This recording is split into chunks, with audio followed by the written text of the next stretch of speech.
WCW World War III, 1997. 3 rings, 60 people, 1 winner, 0 Goldberg for whatever reason, even though he was advertised. That really chapped my ass, I'm going to be honest. But we got WCW's answer to the Royal Rumble. Is it better? Is it worse? Is it pretty cool? Is it pretty stupid? Well, it's a little bit of everything, but that's kind of WCW for you. Especially in 1997, approaching Starrcade. How could this end badly? Anyways, stick right there. It's the Apron Bump Podcast. It's the hardest. Talk around and disregard it. Strip you off the ground, show you what heart is. Standing strong and proud, nothing can knock this. Let's get started. What's up, everybody? Howdy, howdy, howdy. Welcome to the Apron Bump Podcast. I'm your host, the hardest part of the ring, Kyle. How is everybody doing today? I know we're kind of a few weeks removed now from the Royal Rumble of 2026, but if you still need your over-the-top rope appetite satiated, well, it's not going to happen here, because in this match you can throw people under the ropes, in between the ropes, you can plummet them, through the mat and eliminate them. There's a lot of weird rules to this bad boy, but we got WCW World War III 1997. It is the 3rd installment of World War III, and you might be asking yourself, hardest part of the ring, how did the other 2 World War IIIs go? Well, I have great news for you, hypothetical listener. If you want to check out this timeline, you like WCW, maybe you've never delved into WCW and you'd like to discover it through the means of a vaguely Filipino talking about it into your ear. Well, I have great news for you. I've covered every single WCW show since Spring Stampede 1994. Every show, every pay-per-view since then I have covered in parallel with WWF and ECW. So if you want to just check out this entire, just the back and forth, the wrestling wars of the 90s, the Monday Night Wars, whatever you want to call it, the 3 major companies, check out the link in the description, and that'll take you to apronbump.com, where you can select whatever episode you want to listen to, and then you can select whatever platform you want to listen to it or watch it on YouTube, or go to the episodes tab at apronbump.com and select whatever timeline you'd like to hear me chronologically recap with various guests and etc. Go do that. But I'm done plugging. We got a nice beefy one on deck for you guys today. So I'll keep this short and sweet. But yeah, we got obviously the World War III in the main event, 60-man battle royal. Winner gets a title shot at Super Brawl, the pay-per-view after Starrcade, allegedly. So a lot to talk about there, but yeah, we are approaching what could have been the biggest culmination of the biggest storyline in wrestling history, but didn't really go that way, and we'll talk about that in the show again. So stick around for that. Sting and Hogan still in the chamber. We got Rey Mysterio and Eddie Guerrero having their rematch here, which I didn't know this match existed, but it's a very interesting one. We got more Ric Flair, Mr. Perfect tomfoolery here in a no disqualification match, continuing that feud. I mean, there's Glacier. We got the Flock in tow. We got Perry Saturn is here. He's champion already. A wacky show, but a fun show to talk about, especially with my beautiful, beautiful guest, Juice Springsteen from the Juice Box Wrestling Podcast, returning to the show. Always a great time with Juice. He is my go-to WCW guy. He is an aficionado on the brand. So if there's anyone that I can always rely on to talk about it in great detail, it is my boy Juice. Go check out the Juice Box Podcast wherever you listen to podcasts. He does great work over there. Very entertaining guy, very insightful. Does a lot of work with Andrew Baydala as well, so make sure to check that out. But yes, the Jew Box, that's not what he does. The Juice Box Wrestling Podcast. I might take that out. I don't know. We'll see. The Juice Box Wrestling Podcast. He talks a lot of the current product. Does a lot of interviews too. He does a lot of things over there. A lot of fun wrestling related things over there. So go check out Juice. All of his info will be in the description.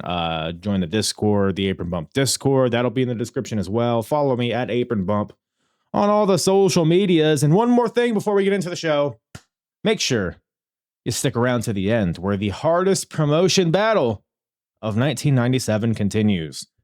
WWF versus WCW versus ECW. We compare the three companies, what they're doing good, what they're doing bad, in ring, out of ring, characters, storylines. We'll rate this show. We'll compare it.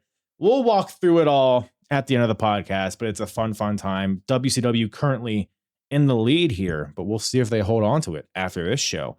And whatever promotion has the most points at the end of 1997 earns himself a purchase of a championship belt of that respective company from yours truly. As you can see, the Intercontinental Championship behind me, because WWF was hardest in 1996. Who will be hardest in 1997? Well, once again, you'll just have to stay tuned to find out. But let's stop edging you.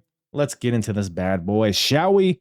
WCW World War III, 1997, with myself and Juice from the Juice Box Podcast. Are you ready to go to war? I had like gun noises and tanks and this. Well, that's, you know. And that World War promo III, man. you posted, I could not find that promo. I don't know what you watched or unearthed or AI'd to get that video to show up, but that was the sickest promo video. And I think I've seen it maybe before. Maybe that's just like a Mandela effect or deja vu, but I looked it up and I could not find it. Was it on Nitro or something? Yeah, it's on the Nitro. I forget what the date was. It was also like a 2-minute promo, and I'm like, they would never air this unless they had the time. Dude, it was so good. Like, the for those unfamiliar, it's like, I guess this show was, you could like watch this on the web, the World Wide Web. www3 www.wcw.com. Yeah, so you could watch this online, and so it was like highlighting the World War III match on like a shitty 1997 computer with like the chat bar to the side, and it was like you can click through all the different wrestlers that are in it, and then it was like highlighting, oh, you gotta watch out for the big guys like the Giant and Kevin Nash, but the luchadors, they could get out of anything. And then there's like the wild cards and then the tag teams. It's like, but it was such a good way of like making you feel like anybody could win this match. So I thought it set the scene really well. Right. And with the Royal Rumble, like we always say, like, 10 maybe guys, 12 guys maybe could win the whole thing. Right. What do you do when there's double that amount of people in the whole match? It's like, well, we got to get like 40 people believable to get this thing. Hey, Kendall Windham could win this. So I didn't take notes. Like I thought about like writing everybody down as I saw them. I only wrote down the notables, which were notable for one reason or another. So I was like, all these guys, as I'm taking notes, they are not winning. Do you want me to list them all out for you just to set the tone? Kind of set the foundation of the show?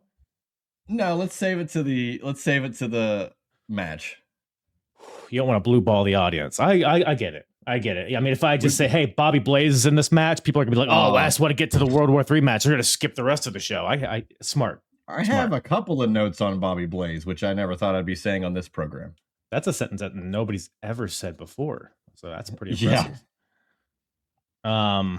But yeah, man, we are in the heart of night. Well, not the heart, but like the heart of the peak of WCW.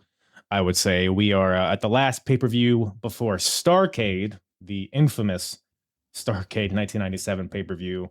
World War III, as we were just talking about, the main event is the 60-man battle royal, which we will get into the weeds once we get there. But that's pretty much the only thing of note on the. Well, that's not true. There is some other there's some good stuff notable on here, stuff, but there's a lot of stuff, and it's just not all of it's great. I will say the presentation, like as I was watching this show, it felt like we were just biding time until the main event. Commentary played a lot into that. But again, we'll talk more about that as we get into it. But as a whole, World War III, you said you were bricked up watching it. Still bricked, half bricked, clayed up. What are we thinking? So you brought up Starrcade 97, and I, peeked behind the microphone. I deliberately said, can I not be involved with Starrcade 97 and can I do the show before and after it? Because Starrcade 97 has been done to death. I get depressed even thinking about how they had it set up on a silver platter and then they still blew it in regards to payoff and whatever. Specifically, even in this show, when all they're saying is, hey, Sting and Hogan at Starrcade, the winner of World War III will face them at Super Brawl. And I'm already thinking with knowledge, wrong. That's not going to happen. And that match, which will eventually take place at Uncensored 98, because Starrcade is what it is, and you get Hogan and Sting again at Super Brawl 8. So, like, just hearing them talk in real time, quote unquote, and I'm like, all this is even not going to happen. Like, everything is just blown up, and it's just so frustrating to know that everything couldn't just line up after 17 straight months of Sting not talking and this being built and Hogan being the NWO. We get to one more show and then it's just everything. It just doesn't work out the way they intended. And I don't think WCW had a killer year in 98, but that was for Goldberg and that was for other reasons. And they could have had it how they wanted it. I mean, we might not even get the rise of Goldberg like we do. If the Sting thing works out, we could get a whole new WCW could still be around. So it's just frustrating. Yeah. So that I chose this show, and I like World War III. Objectively, I like these crazy concepts that WCW had because, damn it, they're unique. Battle Bowl, the Lethal Lottery, World War III, the Triple Cage at Slamboree 2000, the Doomsday Cage, Uncensored 96, King of the Road. I'm here for it all. So I love these types of matches. There's only 4 World War III, so I'm glad I get to talk to you at least about one of them. What's your favorite World War III match? Well, I know you didn't ask pay-per-view, but I think pay-per-view would be the first one. And the match, probably the first one, because the world title was on the line. And even though that's an annoying finish in and of itself, because Hogan had to bitch, and that doesn't work for me, brother. And you guys all saw I got pulled under the rope, which by 97, it didn't matter what happened. If you got out of the ring into the floor, you were out of this match, which blew me away. I didn't realize they had who made that ruling. I had no idea. I had no clue that, you can just get pushed from under and you're out. But I mean, to throw 59 guys over the top rope seems to be like a lot anyway. So I get it. But World War III 95 is good. Flair and Sting on the show is great because they go to all 3 rings in the match. And it's just this first time they tried it. And it was like, what the hell is this? So I like the concept, and I'm glad that we get to chat about it today. Yeah, I get the appreciation of the first one just because it was like the them trying it out. But I'm looking at this card, man. You got a taped fist match between Jim Duggan and Big dog Bubba. Shit. Bubber. Big Bubber. We do got some Bull Nakano on the card though, so that's a plus. That's a good part of it as well, for sure. You got Kensei Suzuki's random US title run. You get Super Giant Ninja, friend of the show, Ron Reese. Sure, your buddy. Ron Reese. That's right. I got to reach out to him, see if he got in contact with Mattel, because I want that damn Yeti action figure. There is a non-zero chance that I was at this show. World War III, 1995. It's in Norfolk, Virginia. I was 2 years old. I don't remember non-zero. Who would have had the foresight to take it? Was your family a wrestling family? Yeah, so my dad was a big wrestler. Well, I mean, everybody was kind of like a wrestling fan back then.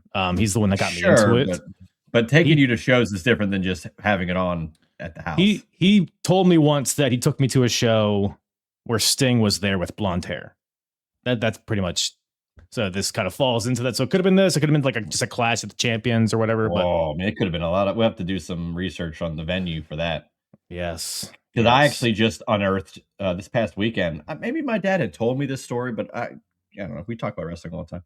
He brought up how, like, at one point he had gone to where I went to high school, which is just a normal, random high school in this little suburb of Pittsburgh. That if you've never heard of it, you'll never hear of it. And before he had graduated high school, which was 87, he had gone there with his brother, my uncle, for a wrestling show. And that's all he had said. And I'm like, well, I doubt that back then the independent scene was what it was. And lo and behold, I just start firing up the date, or not the date, but just the location, the city. And I just typed in WWF because I'm like, even in the 90s, they were running high school. So who knows? And I found it in 1984. It was at my high school gymnasium. And it was like Hogan wasn't even on there or anything, but it was 84. Right. Which also in research for that, I found out that literally 1 month after Hulkamania gets created, February 24th, Pittsburgh hosted like 18,000 strong, and Hogan beat Iron Sheik, and they just ran the match back like so early in Hulkamania. I couldn't believe it. But this little podunk show had like Bob Orton on it, and just like your classic guys. But I was floored that wrestling had ever even been at where I went to high school. I had no clue about it, and I need to do more research to be more on top of things. But it floored me. So who knows what you got to see, and the scope. I mean, you got a great building there and a lot of WCW stuff there. So who knows what you saw? Yeah, not a lot of great stuff since then, but yeah, it's a whole other topic. The last pay-per-view was Great American Bash 2004. Not a great show. Man, every time you say that, I'm like, oh, Great American. You had me in the first half. I'm not gonna lie. Yeah. You had me at Great American Bash. Even 05, I would have been like, all right. I remember that one a little bit more fondly, but 04. Yeah, doesn't hold a candle to this show. I start saying it, you think, oh, Macho Man versus Flair or something, and it's nope, it's Luther Reigns versus Charlie Haas, and you're gonna like it. The more popular Reigns. You know what's really funny? Luther Reigns' finisher was a crossroads, so Reigns did the crossroads, which is like it's all there. And Luther Reigns was in WCW that we found out. Remember that? That was a jump scare when he popped up. But he is not on this show. Actually, he might have been on this show for all I know. He could have been in that battle royal. I don't believe he was. There was a lot of guys on here that you might never even hear again on this particular program. But we'll talk about it. We will get there. But first things first, opening the show, we got a little tag team match on our hands here. We got the Cat, Ernest Miller and Glacier, teaming up to take on the Faces of Fear, Meng and the Barbarian, with Jimmy Hart, of course. Still kicking too. Good on him. Jimmy Hart's a legend.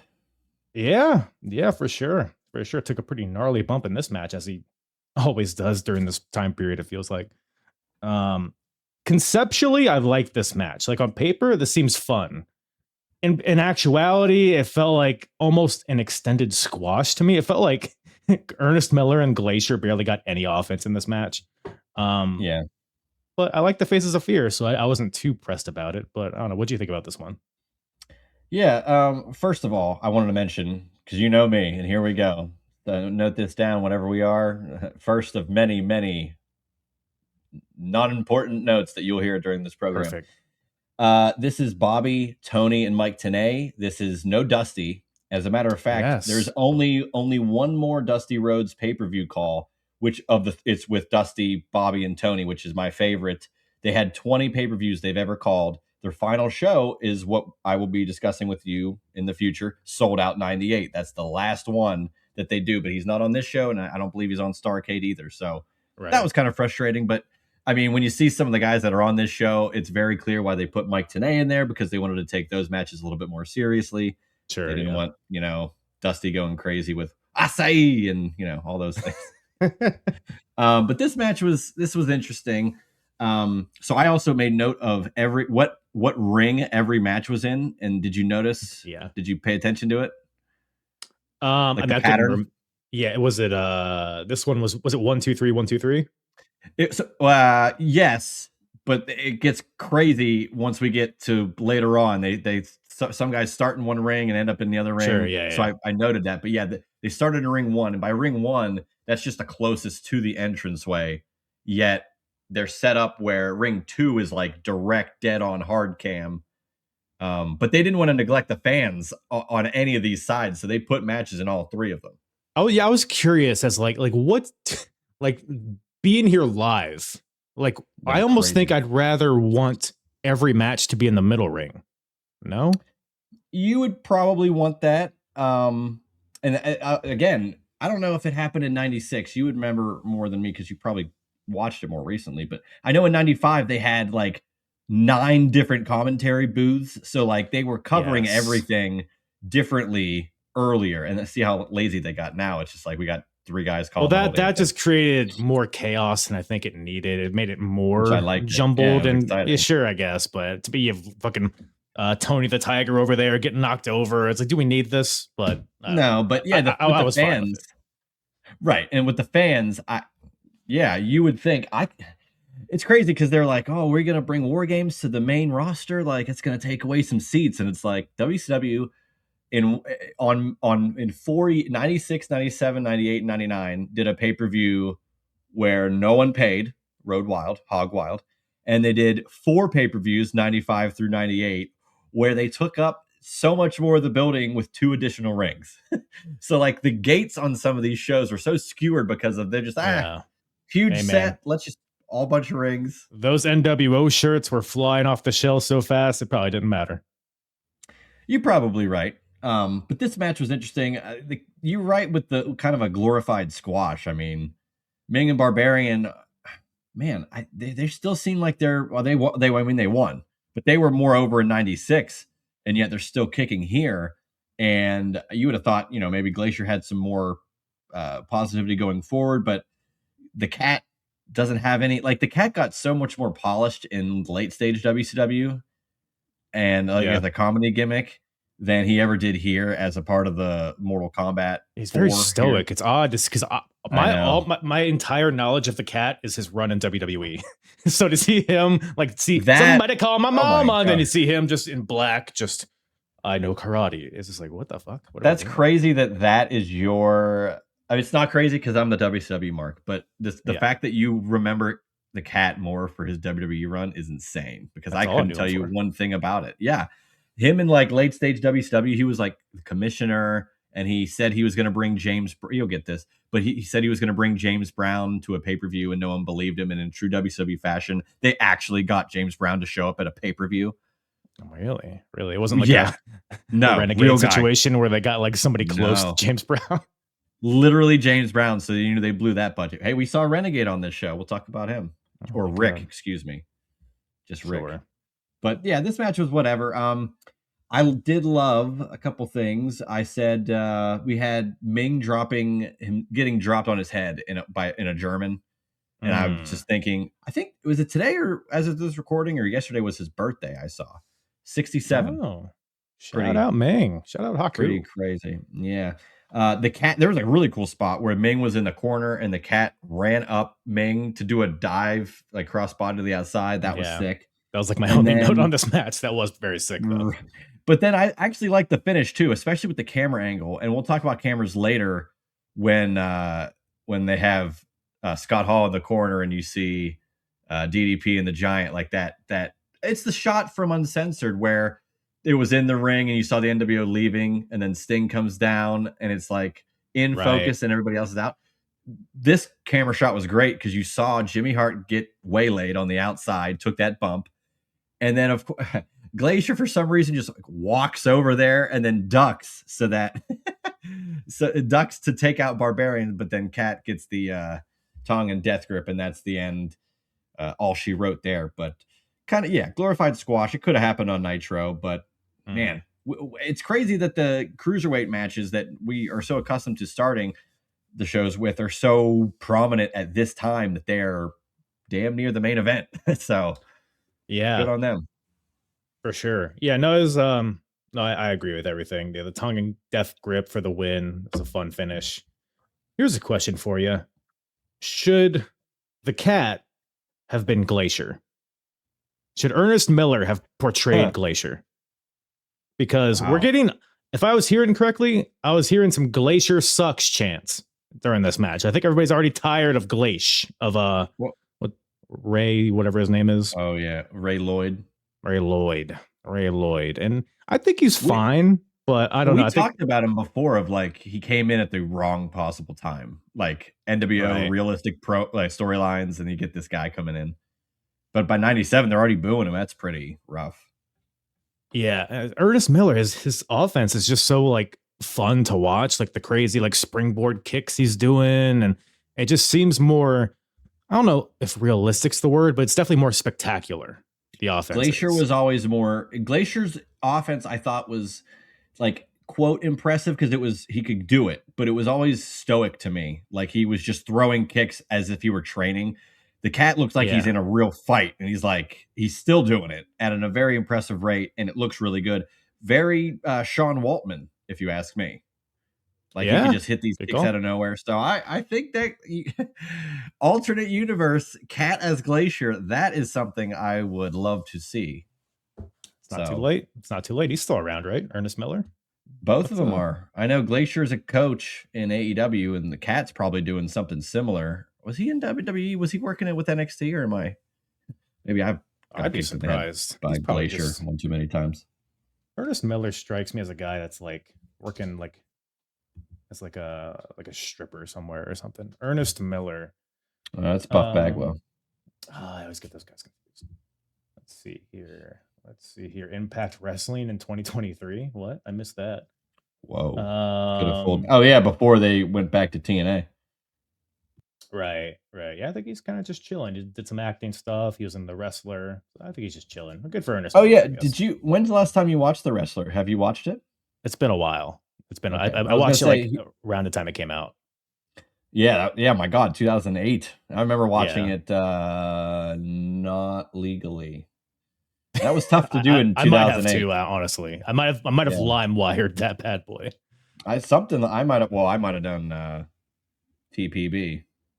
The torrent. Right. That was tough it was not in theaters. And I remember watching it and being like floored. And they've done a Blu-ray, but they need to do a 4K of that thing. It's such a grimy, great representation of wrestling, and then you become an independent wrestler, and it's just not the same, but you treat it the same, and it's so good. Yeah. Marissa Tomei.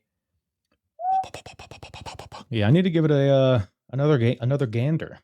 But you should. I need to flock my way over and watch it. But speaking of flock, we got the TV title on the line in this next match. Not my favorite TV title design. It's already the lame one. Did it change recently at this time? So look the 92 to 95 TV title. That's my favorite design. It's now a lot of people will say the red one that was the NWA design is their favorite, but 92 to 95 is my personal favorite. I guess it looks like the tag titles in a sense, but I think they kind of were lame with the last design because it's just like thinner words or like fonts. It just looks not that great. As you're doing some research here for those watching at home, I also wanted to interject another random note. DDP and Mark Madden backstage. DDP clearly gets flustered because he sees the cameras are on him and calls Mark Madden Gino as if he were Mean Gene, which is funny. And then they kind of just play off that, but it definitely did not look intentional. Right. You sound like Gene. Well, I've been practicing. And Mark Madden, a lot of people give him shit, but he's a Pittsburgh guy and he's been doing local radio here forever. And he was a WCW writer that like for the magazine, and then he was doing those backstage hits. Then he was a commentator, and I always loved that he was a part of it. And he's still doing wrestling adjacent stuff these days. He commentated for TNA on a match or two last year when they came here. So always seeing him back then is like really interesting because you just didn't know, and the longevity of these guys, pretty wild. Yeah. Was he one of the commentators for that one WCW match they did on Raw? The Bagwell Booker T match? No, you're thinking of Scott. I think it was Arn Anderson and somebody else. Yeah. Is it, are you thinking of, is it Scott Mitchell? He talked like this. Oh, that's I know. It doesn't help. Why can't I think of it? I'll be surprised if this comes up. Match on Raw in 2001. I should be. You Scott should honestly, Hudson. Yeah, Scott Hudson. You should revoke my WCW card. It's pathetic that I thought it was some other name. We should just turn the show off. Yeah, I'll get another guest, and I'll get just somebody who actually watches WCW. I know. There's plenty of those people out there. Yeah, so many. I mean, So yeah, more people. just going for. Oh, go ahead. Bury me. Here, no, you ready for this transition? Because you were saying like a lot of people, a lot of WCW fans out there, and then I was gonna be like, enough people to fill the planet of Saturn, and then we were gonna go into this like seamlessly. You know what I mean? Like people wouldn't have even realized that was a transition. But you were saying? Well, you can cut this down in post. Let's be real. You're a professional. Yeah. So a couple things, not even related to this match. Well, related to this match, but the guy who's always, I think he passed away recently. The guy who always dressed as Hulk Hogan. I know he was at King of the Ring 93 very prominently, and a lot of other shows very prominently. He was shown on camera, but he was Hollywood Hogan. And I love that he committed to whatever gimmick. He also turned heel. Yes. I was like, oh man, because I was like, I can't remember seeing him turn heel. Man, I wonder if he just aligned with Hogan no matter what he did throughout his life. Well, let's hope not. I wonder if he was Mr. America, and I wonder if he was he just had like the black vest that had FUNB for the new blood. Like, I wonder if he went to every incarnation to go throughout Hogan's career, which would have been interesting. Yeah. Hopefully at some point he stopped, but well, probably he's dead, so. Exactly. Hopefully he didn't like, I got to go join him. You know what I mean? Well, but two guys that are not dead, Saturn and Disco Inferno. That's correct. It's a dice roll at this point watching 1997 wrestling, but it's crazy. So Saturn won the title in his debut match on Nitro. He's like Santino Marella. They're pretty much the same person when you really think about it. So, but yeah, Saturn just shows, I mean, from ECW fame, the Eliminators, like fresh off the Eliminators, just shows up, hops the barricade, beats Disco Inferno on Nitro, and wins the TV title. And now we have a little rematch ski on our hands here. Of course, Raven is ringside. Him and the entire flock are sitting in the first row. We got who we got? We got Van Hammer. We got Sick Boy. We got Billy Kidman. Yeah, I think we saw Lodi in there as well. Lodi, I think he's a new addition at this point. Was he the blonde fella? Yeah, spiky hair, I think. He looked German. Is he German? I don't know his nationality, but he wrestled locally at this really random independent wrestling promotion probably 10 or 12 years ago. And I always thought it was like, this is their big get. Lodi. You thought it was bad when you got the 19th guy from the NWO, but what about the 17th guy from the flock? Hey, come on. He's like 6th. He's the 6th. He's of 6. The flock, which there's no more 6. So now he can take that spot. But we'll get more into that later. 6 boy. 6 and 6. Oh, man, that's a lot of fun. But Raven gets on the mic before the match and he says, "Let the stretchings begin." Pause. So a match happens at some point. Disco gets a hot start, but then Saturn ends up controlling most of it. I think it's very interesting because again, fresh off of watching him in ECW and the Eliminators, his style is so different here in WCW. It's like way more grounded. I guess it's more in line with like the denim, hipster grunge kind of guy. Yeah. Other than like a random like line salt he busts out, and then what's the deal with this? Like he had Disco crotched on the top rope, and then Saturn just springboards off the second rope and like just throws his body out. I don't think he had a plan, but that's Saturn for you. That's his charm. I love that. That was one of my 2 notes on this match. I thought that was an innovative spot. I'll take any sort of innovation as a positive. In pro wrestling, especially now when everybody does everybody's moves and there's really no originality. That's why I like a guy like a Javon Evans that by way of being athletic, he literally can do things that other people can't. And it's only going to be a matter of time. And so more people can do that and are at that level. So like any originality, I will respect and applaud. So it's actually a great segue. Speaking of guys doing each other's moves, what are your thoughts on the chart buster? Disco Inferno. this was my other notes. It was electric. Him hit. It looked like Austin. he hit 2 chart busters, and I was like, oh, he's going crazy. And I was like, they probably were in the back going, look, Steve Austin does the same move. Let's make a mockery of it. We fired his ass. He's no big star. Disco, you're the big star. You're going to still talk about yourself in 2026. Let's do this thing. Yep. And he hit, I said 2 chart busters like Austin, but not to Van Hammer. And then Van Hammer says, and Saturn, intervenes. So I thought it was electric. I thought it was a fun spot, especially because they were on the guardrail amongst the fans, and the fans kind of popped for it. They were like buying into it. And I was like, this is not going to last long. And it didn't. Yeah. A 3/4 face lock into a something is over. I mean, the diamond cutter is pretty similar. And then the chart buster obviously is just the stone cold stunner. So there's something to it. But ultimately the chart buster was not enough because the flocks all over Disco, too many guys. And this allows, or Disco does a cross body off the top rope. Like this. Saturn rolls through into the rings of Saturn and Disco submits. You can't even tap out to that thing. That's brutal. That's a good finisher. It's a great finisher. Yeah, you just see slaps it on quickly. It looks legit. And pretty unique move. So Saturn retains the title. Looks like a beast doing it. So I guess this was kind of a nothing match, but Yeah. Just more filler. I again, there's only a few matches on this thing, and they're all in the back half that I was like, all right, like here we go. This is something that's worth, I mean, I didn't buy it, but worth being on pay-per-view. Yeah. And outside of the main event, because like clearly the whole, like just like the Rumble, this show is sold on 60 men, 3 rings, it's chaos and a chance at the world title. So like that's the selling point. But these other matches by definition are filler, but they didn't have to be this filling. Well, speaking of filling, Giant ain't filling anything with that thumb because it's broken.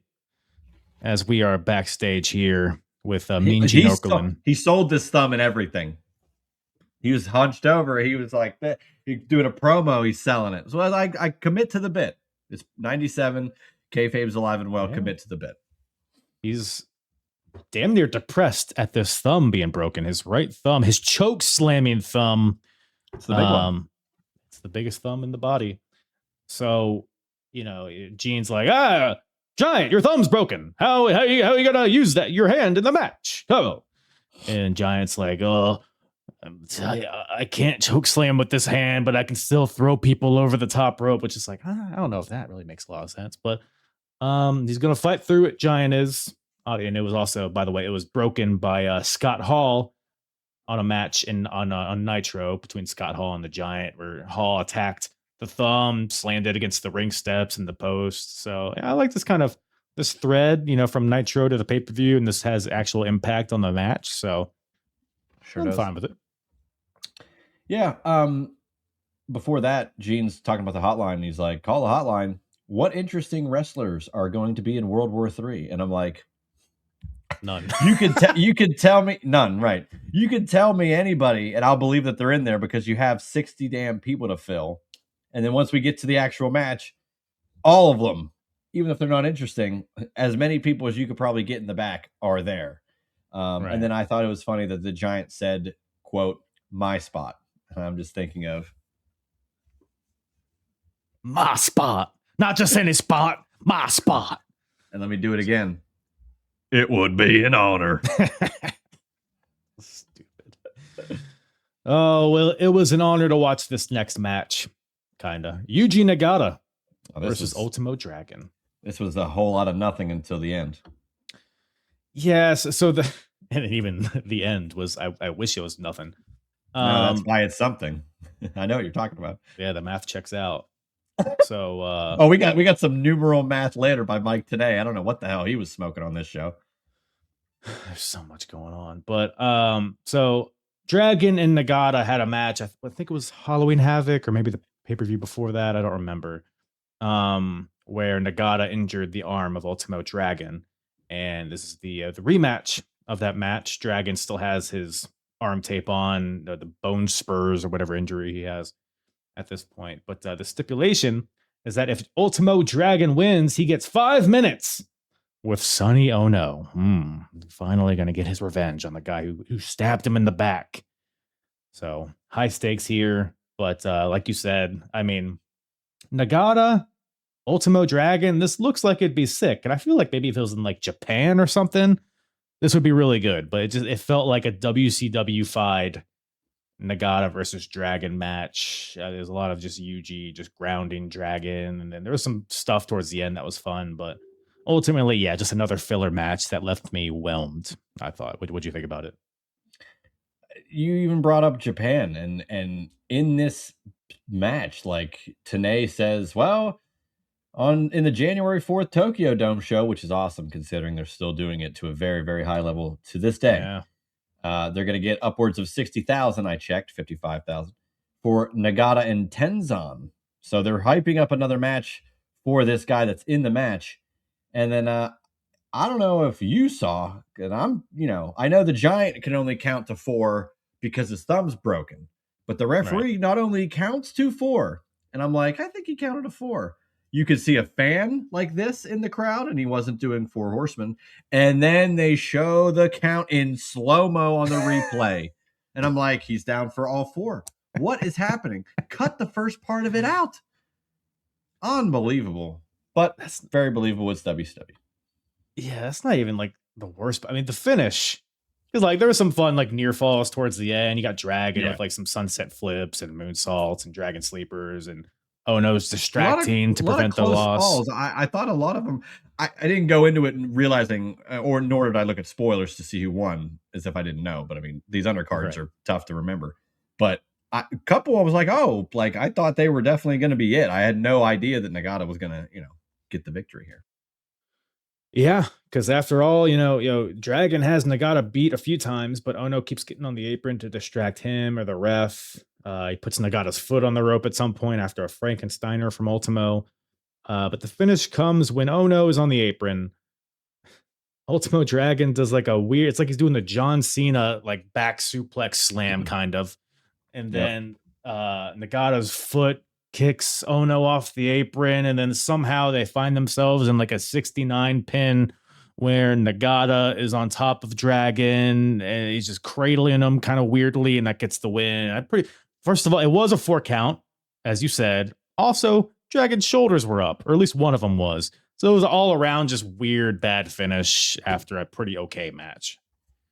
Yeah, pretty okay is a very nice term for it. Maybe that referee got caught knowing and seeing the shoulder, but maybe.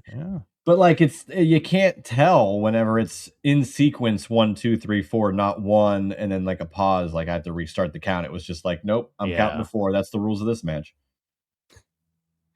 But maybe it's like an extra. Maybe he gets like a bigger winner's purse for a 4 count rather than a 3 count. Let me clue you.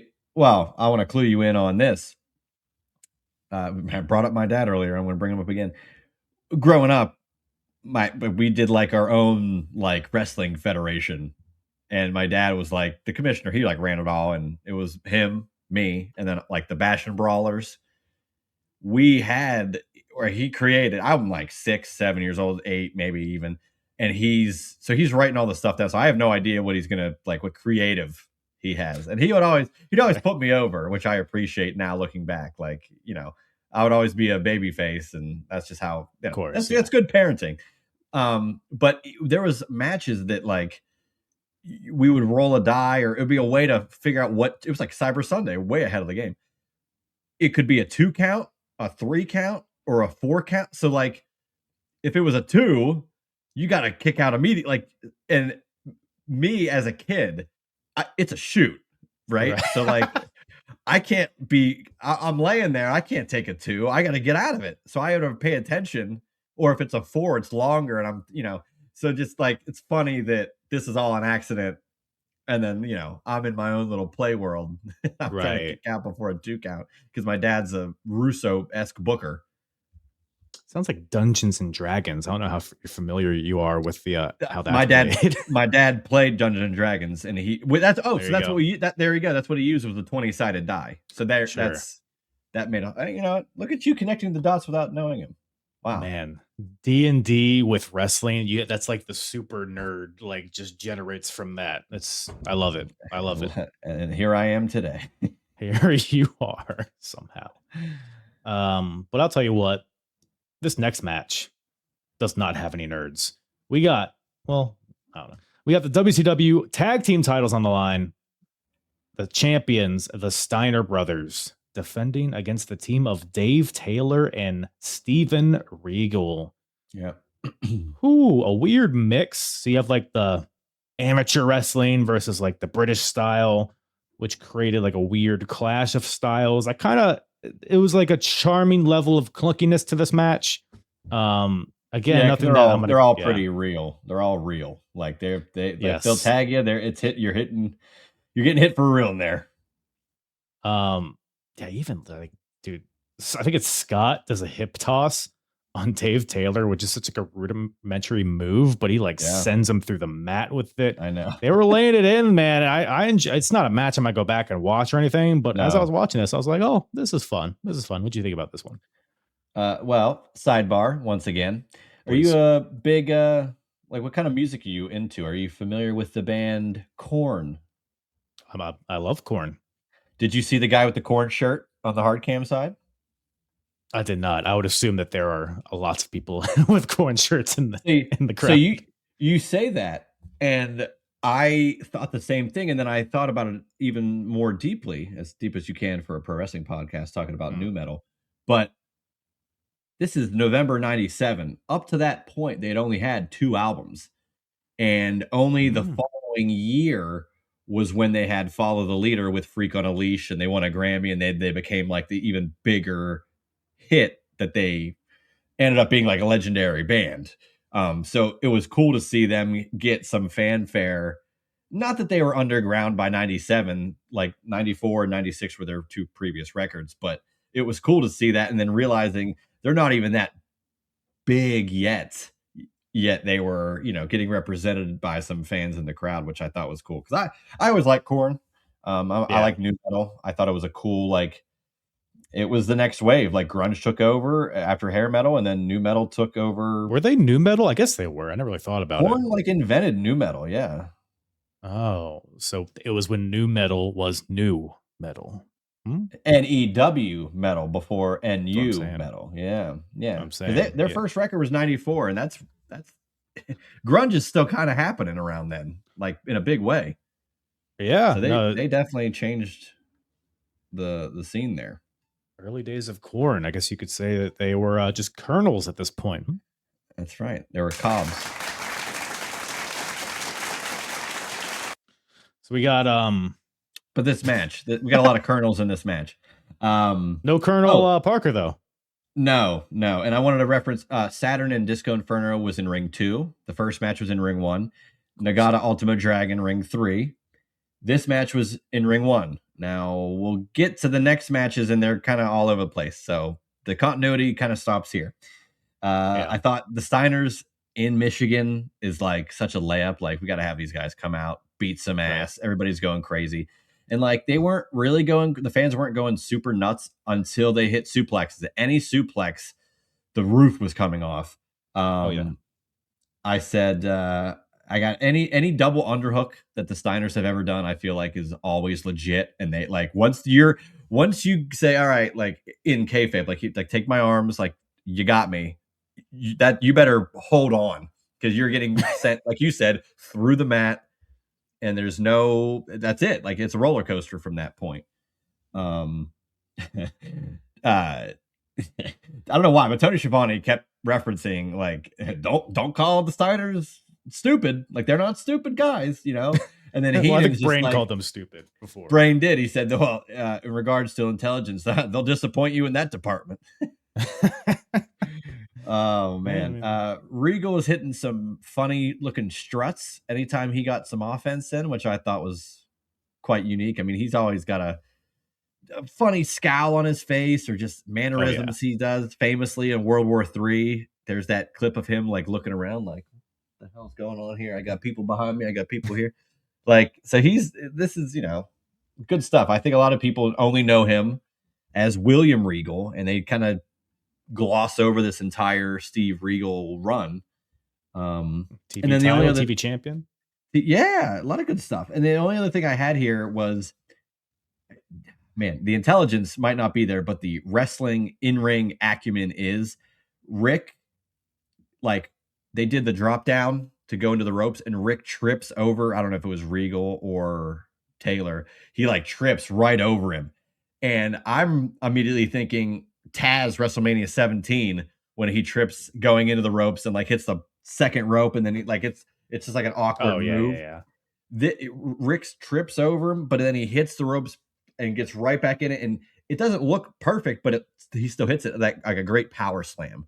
Like he immediately course corrected and still landed a move that looked legit, and if anything, more legit because it wasn't so polished. So I thought that was a big like plus for Rick Steiner, who I think is kind of overshadowed because Scott Steiner's the big star, Big Papa Pump. And, I mean, visually, you look at these two at this point. Scott Steiner is like 3 Rick Steiners at this point. And we are, we talked this whole show. They're talking about Super Brawl 8, or if you're Michael Buffer, who I know you were a huge fan of, Super Brawl 98, which I'm like, Super Brawl 98, man, for one of the only shows that literally is a Roman numeral. I think it might be the only Roman numeral show that they do. I think so. You can't just say the year, so he botched that. But for Super Brawl 8, that's when Scott Steiner turns. So we are very, very close. Just watching him slowly, like it's like a werewolf slowly transforming into it's like he has like he's the leather jacked, singlet, the weird like the metal studded belt with the leather singlet. It's like Big Papa Pump's in there. He's bursting at the seams. Yeah, and then the hair is like almost there. When he dies and buzzes, it's great. Yeah, the goatee is like the first real. All right, I see what you're doing here. But the crazy thing is, at the time, you had no idea. Like nowadays, it's so wild that like anybody can just turn heel, and you're just like you're expecting it, right? Or man, Montez should just turn on Dawkins. Like we want it to, we crave it. But then Scott Steiner turning on his brother seems pretty damn unheard of. I mean, Hogan turning heel. Like these things weren't happening at a pace that they do now. Plus the history, you made them more important back then. So right.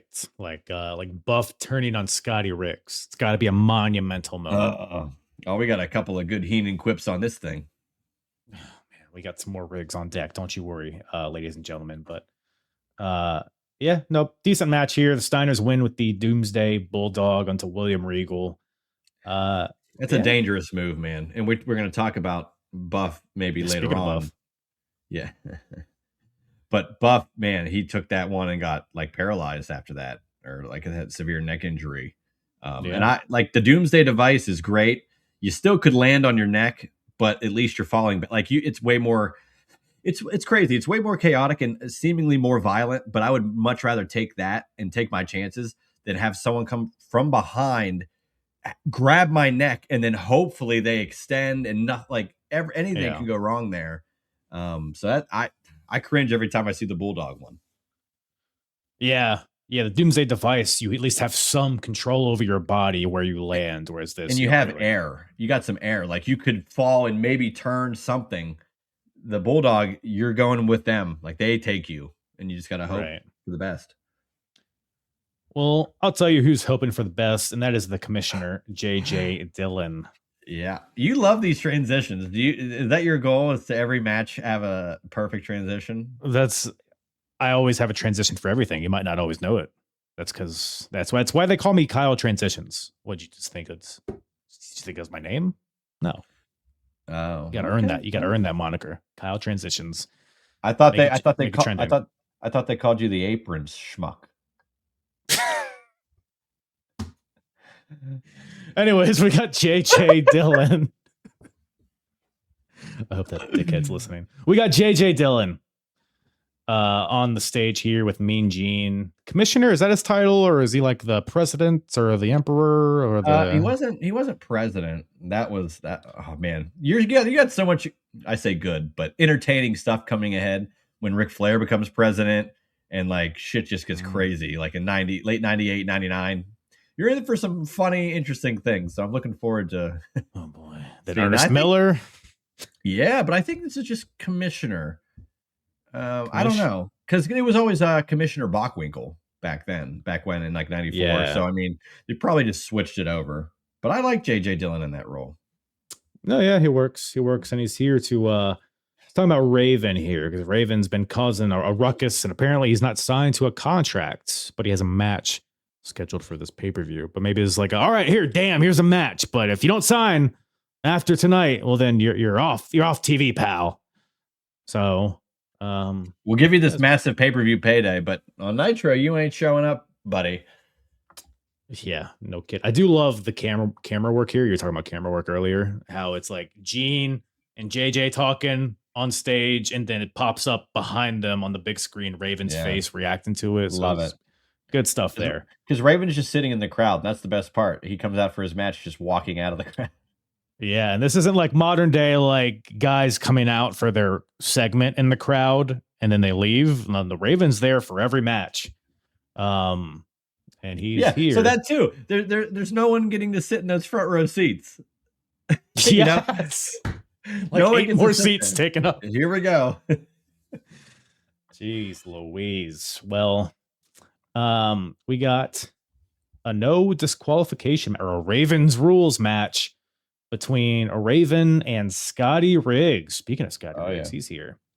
Got a little eye patch over his right eye. Do you remember the cause of this? I don't, but Bobby Heenan said, here comes Scotty Riggs with a bad headlight. That's a lot of fun. But yeah, he got the old drop toe hold into a steel chair on Nitro, which injured his eye. Yeah. And he wrestled one match on Nitro with the eye patch, and then the patch got ripped off. And it didn't show up in this match, but I guess it's like contacts or something, or maybe his eye's really fucked up. I don't know. But it's just like a white, completely white eye. What are you buying in?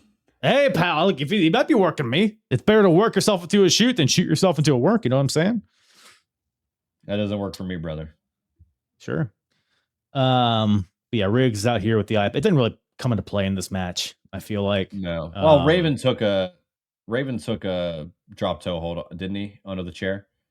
Yeah. So an homage to that. So a little comeuppance there, but yeah, some chairs here. Not too much plunder. A little bit of plunder. I loved the finish to this match. Everything else was okay. Kind of a running theme here on the show. I don't know, maybe the best Scotty Riggs match I've ever seen. That's not saying a lot, but not the strap match against Buff. Oh, dude. Yikes. Where Buff talks into the camera every 5 seconds. He talks to the camera on this show. How great am I? Look at me. I'm Buff. It would be an honor. Everybody fucking talks like that in WCW. Thoughts on this Ravens rules match? Standard. All my notes are Heenan related. This match, first off, starts in ring 2, goes into ring 3, and it ends up going back to ring 2. So continuity is really, I have it all written down. Continuity is really holding on for dear life here. Heenan suggests, hey, just slide the patch to Scotty's good eye and then knock him out. By the time he awakens, he will think he's all the way blind and won't know what he's doing. And then to your point, they show the finish, good finish, you can describe it. And then as they show the replay, Heenan goes, wow, and Scotty Riggs gets caught with the DDT. I guess you could say it was his blind side.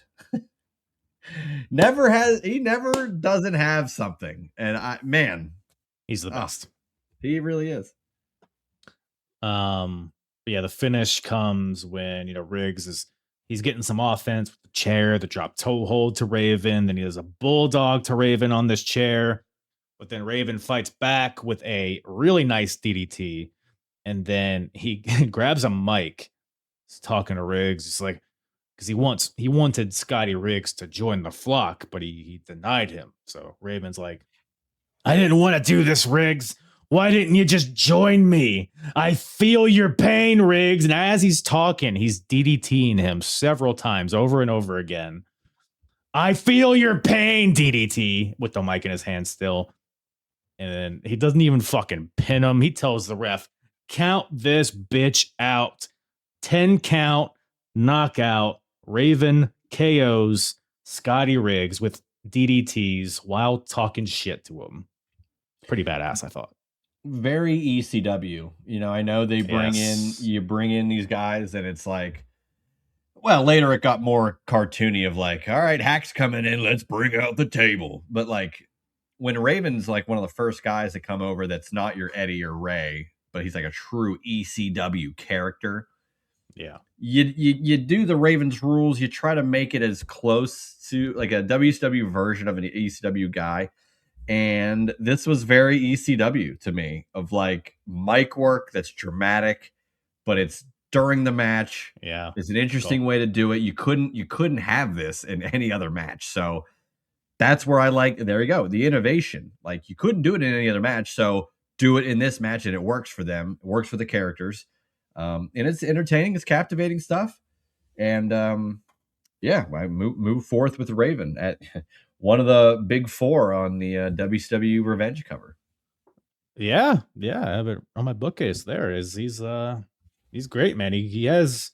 There's no one on the roster like Raven at this point, and when you have an opportunity to stick out, it's always a good thing. So, yeah, solid match here. At least this match had some like personality to it, I guess. Even though like most of it was kind of whatever, but I thought the finish was fun and it sticks out to me.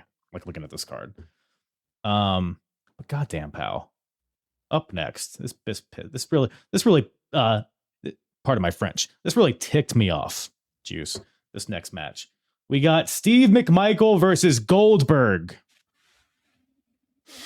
Or do we? Because Mongo comes out with a cartoonish pipe. It's always it can never just be like a little pipe. It always has to be like a out of Clue. It has to be this big fucking pipe. You know, he's walking to the ring with it. I'm like, oh, him and Goldberg are gonna have like another Ravens rules match on deck here. Mongo comes out. Goldberg's music plays. The announcer's like, hey, it's Goldberg, Bill Goldberg. Yeah, they're still struggling with that. But no Bill Goldberg comes out. And then Mongo has the mic. He's like, y'all ain't gonna see Goldberg tonight, baby. I took care of Goldberg. And then it goes backstage and Goldberg is laid out face down on the concrete. And we are led to believe that he was piped by Mongo.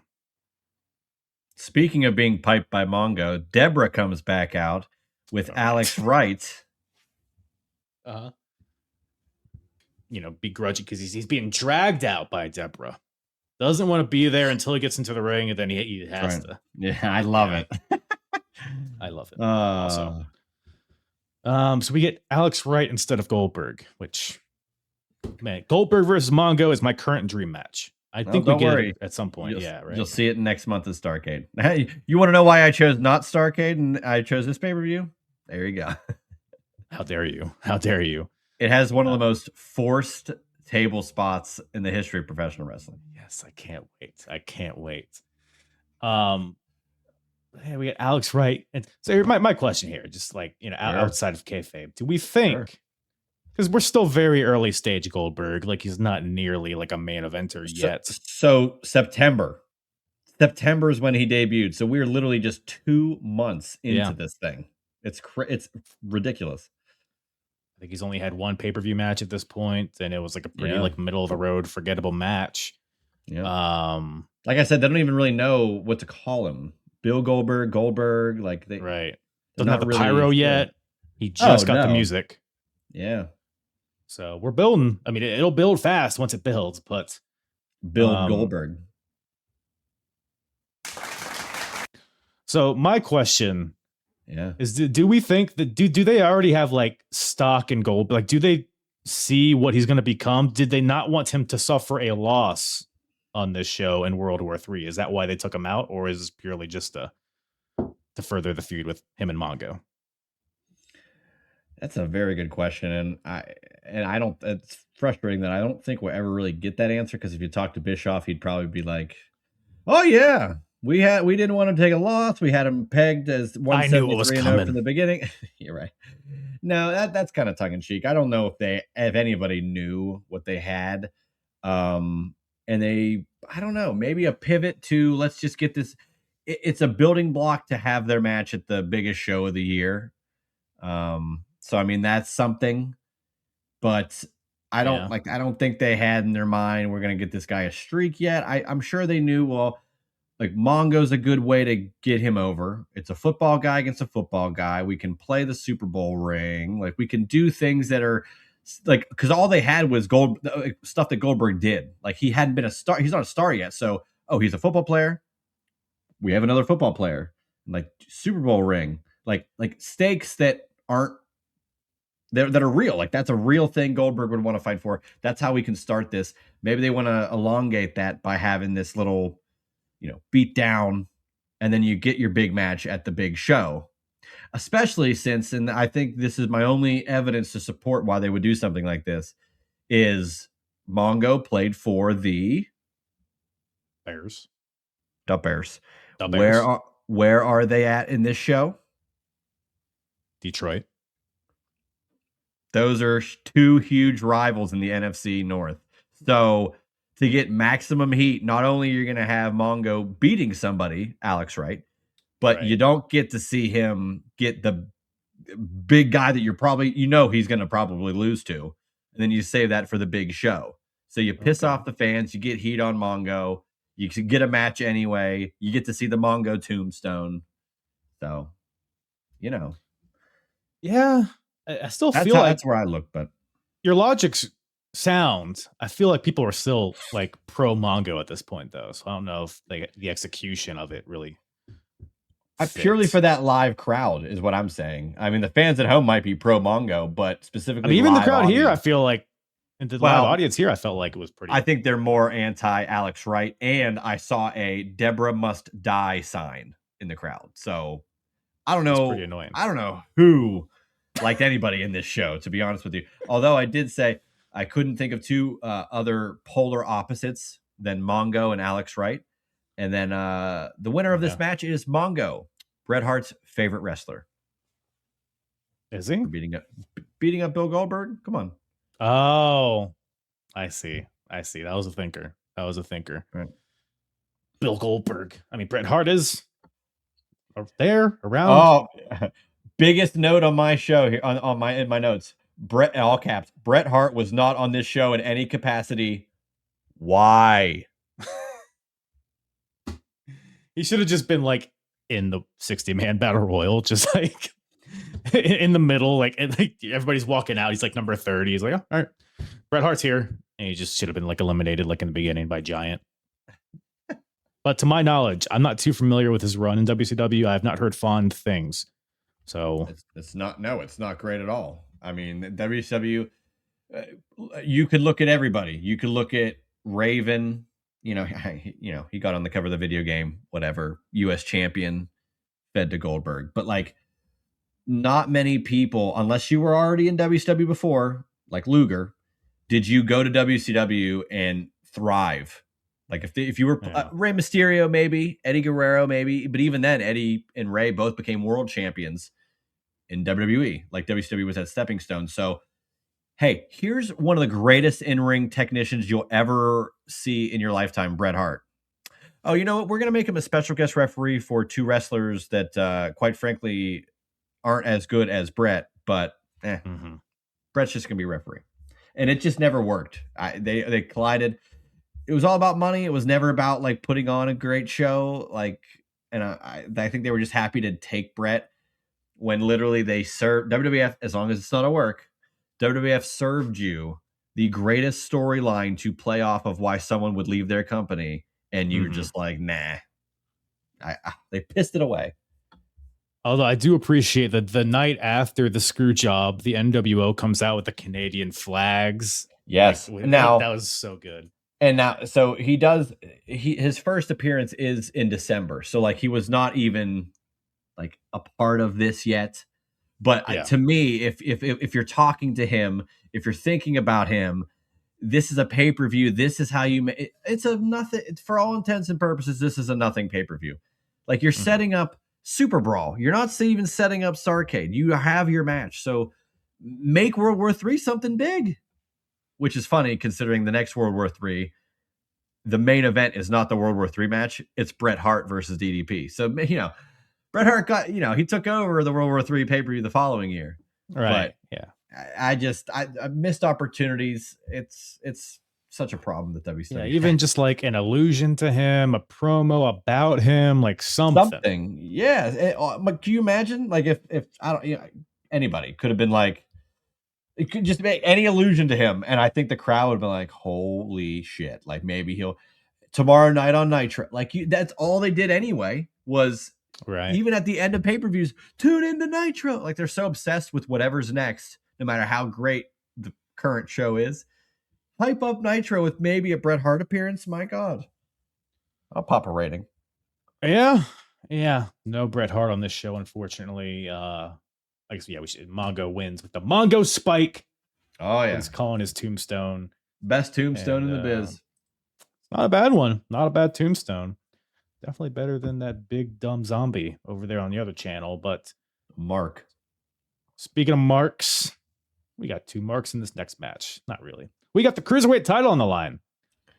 Eddie Guerrero, the champion, versus Rey Mysterio. And people listening, you might be like, the champion, Eddie Guerrero, he just lost the title at Halloween Havoc. Well, he won the title back, I think, the next night on Nitro against Rey Mysterio in a rematch of that Halloween Havoc match on Nitro. And this is the second rematch of that very famous Halloween Havoc match.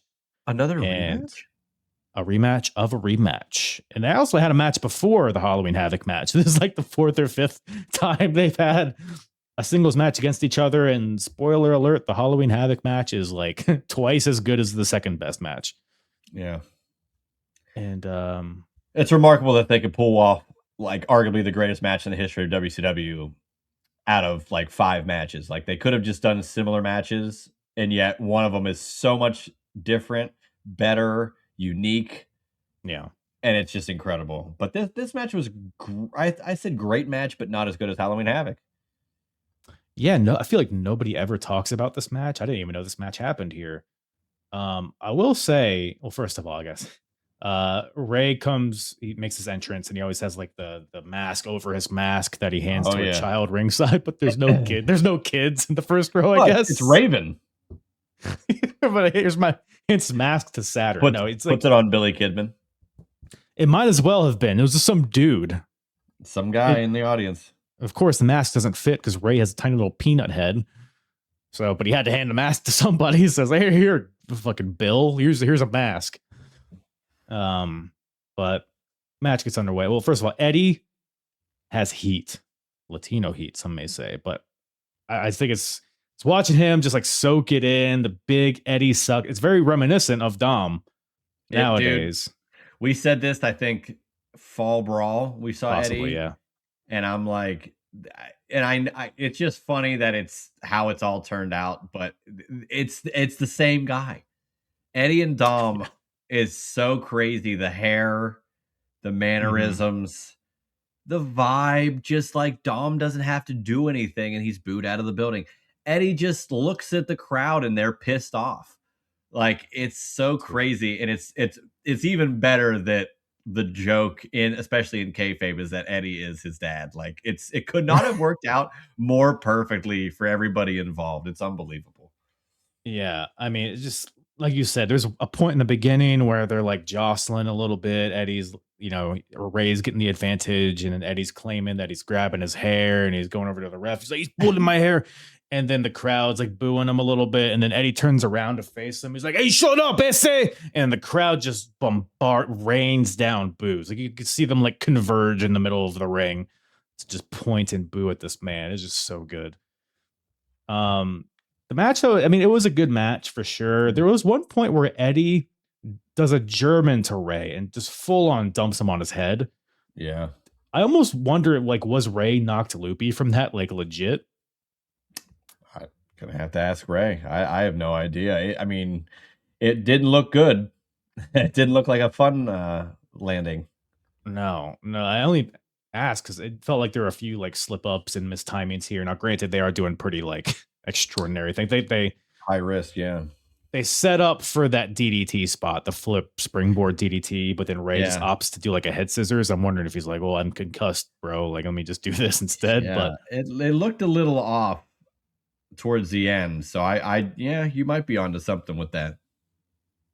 I don't know, perhaps. But yeah, just definitely a more grounded match than their Halloween Havoc match. Eddie's kind of controlling a lot of it. Ray hits a West Coast pop for a 2 count question mark. Yeah. Both Ray and Tony Schiavone thought that was 3, but it was not. And then Eddie capitalizes with a stun gun and then a frog splash Ooh, for the great. 1, That 2, frog 3. splash is brutal on people that are tiny like Rey Mysterio because the whole body is like encompassed by Eddie. Oh yeah. Like you just take the full brunt of it. Some about Eddie's frog splash, man. Like nobody has been able to replicate it. I don't know what it is. No, I would say purely based off. I mean, I guess it's the selling too, but like the only person I could say is comparable to that was like Rob Van Dam, like Yeah.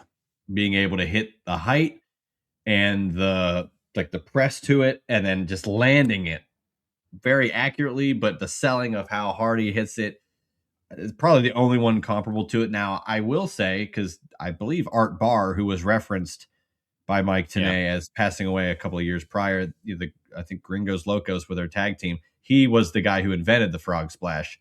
Now, quite frankly, I have not watched many Art Barr matches to where I could really definitively be like, that's the one. But I mean, Eddie tagged with him, so I would wager he wanted to make sure he paid homage and took that move to heights that it's Eddie's frog splash, you know?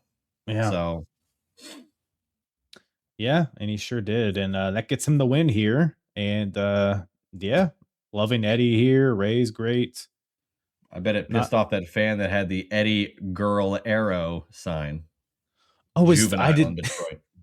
I saw that and I was like, man, he really misspelled Guerrero. I didn't even Oh like I didn't really notice like what he was doing. I was like, is that how he thinks Guerrero is spelled? Oh, what a sweet kid.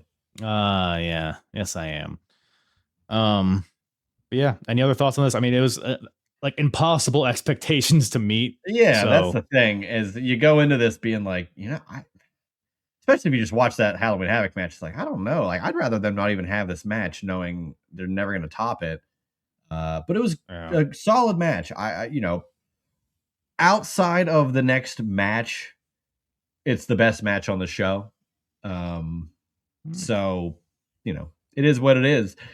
You're just never gonna, and they never would have probably thought that. And they referenced it even too, like Halloween Havoc's match was such a great match, like one of the best matches of the year. But I don't think anybody knew the longer time went, the more revered that match was. Again, to the point where now both the Eddie and Ray, like they have Ultimate Edition figures from that specific match. Like it's an immortalized match. I would not be shocked if that match eventually got inducted into the Hall of Fame. They inducted the WrestleMania moment, with Austin and Brett. Now I know that it's not even WWE, but if they are going to lean that way, I could see something like that being honored in a way, especially because Ray is so big and revered, and Dom is such an important part of WWE now that that could be a thing down the line. But this match was, it was what it was. Yeah, no, it was good. I mean, I'd take this match over 2 other guys, to tell you that. Any 2 other people. You give me this match, I'll take it 10 out of 10. A bad Eddie Ray match. Not that this was bad, but like a bad Eddie Ray match is better than a lot of matches. To your point, so. But you think this next match is better? Is what you're saying? I think it's comparable. Yeah. The United States Championship no DQ match between Kurt Hennig and Ric Flair. You're saying those comparable. Yeah. Now before we even dive into that, we got the Starrcade 97 promo. And I know that, normally I really try not to curse on this particular program, but I had it in my notes. I'm going to hold on. I'm ready. Okay. Well, let's see if you can nail it. Oh, okay. But I just have Starrcade 97 promo. The fact that Sorry. Keep going. the fact that they Shit. Hold on. All right, we're done. you can re-edit it. How about Yeah. you re-edit it and I'll tell you what I'm going to say. The fact Okay. that they fucked this match up. So right after the fact that so I'll do, oh no, just do it again. We can edit this whole thing out. Yeah. You're Here we go. professional. Here we go. We got it. So we're watching the Starrcade 97 promo, and I usually don't curse on this show, but I apologize. The fact that they fucked this match up Nailed it. is such a travesty, and it's even worse when after the promo hits and they talk about it. Bobby Heenan says, if I was in the hospital with both arms and legs broken and in a body cast, I'd crawl to see that one. And I'm like, how much more hype could you possibly have for this match? And again, when you know what happens, it is so could you imagine a WrestleMania match being hyped to a degree like this and it falling flat? Like flat. Not Travis Scott WrestleMania even. Like they botched everything. The finish to a match that all you had to do was have Sting pin Hogan. That's it. And everything's great. And they couldn't do it. And I know we're not even there yet. This is World War III 97. But the hype for this thing, the amount of money they shot the Sting as Sting is the Crow character.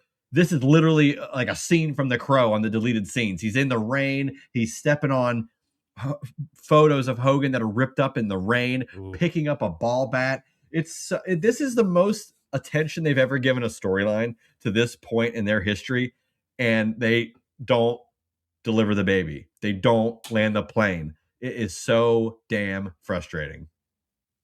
And that's why I picked to do this show. Just didn't want to relive that trauma. No, you'd have heard it all again. I would have all my notes for World War III would have been triple for the main event of Starrcade 97. Yeah, I mean, I'm pretty much aware of the Starrcade finish, but yeah, just living through all of this in real time, pretty much for the first time, like I'm immersed in the build. I'm like, oh yeah, this is fucking awesome. We have more Sting stuff to talk about in this show that like adds to it. It's like, and man, it's like, how could they mess this up? And then they found a way. They found a way. It was not a perfect ending to the storyline, some may say.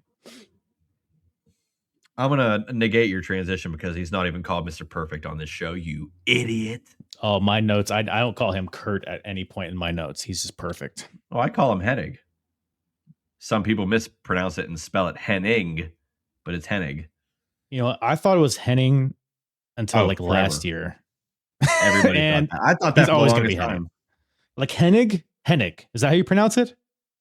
It doesn't feel right. It's not ING. It's just IG. Hennig. Hennig. Just like Jim Hellwig. Kurt Hennig. You want to say it's zippier to say Kurt Hennig. It really is. It's such a better name. But then you find out and you're like, damn, because I'm sure he probably doesn't care. He probably never cared that, oh, you know me. You probably just called him Perfect or Kurt. Perf. Yeah. Everybody probably Perf. All right. There you go. Perf to me. Hen or what? Maybe like the other syllable of his last name. What would that be? So we got Kurt. Beep. Oh man. Well, anyways, we got a no DQ match, a Ravens rules match between Mr. Perfect and Ric Flair. First of all, did Flair legit get fucked up in this match? He did, right? Oh, I thought you were gonna say did Flair get confused walking to the ring as he was behind the screens? Did you see that? I thought that was just Flair being Flair. Honestly, I didn't really strike out to me. Dude, watch it again. I think I missed it because I don't know. Again, I will go to great lengths to like prove that. Oh man, WCW's production, their camera work's great. These camera shots are amazing. There's 3 screens. It's one in the back, one up front, one in the back, kind of like the rings, right? Mm-hmm. And everybody's normally coming out from the back to the right or the left of the main screen coming out. Right. They show they show the 4 count too, so they botched everything. They show like an over the head shot of Flair like walking behind one of the screens, walking to the right of the screen, and he's like looking around. He looks confused, like, should I go? Where should I go? Am I good here? And then they like cut away, and then they show him coming through as if we had no idea he's coming through. It's normal, but little did he know they showed the entire process, and it was just a huge botch. If you could pull it up. Yes. All right. I totally missed this one at my first watch. Here we go.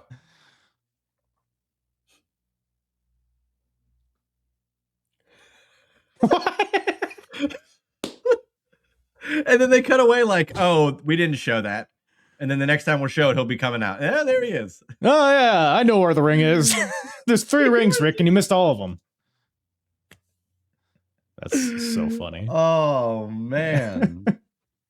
He might have had a few libations. Like Ric Flair, a legend like Ric Flair, it just, not everything is perfect.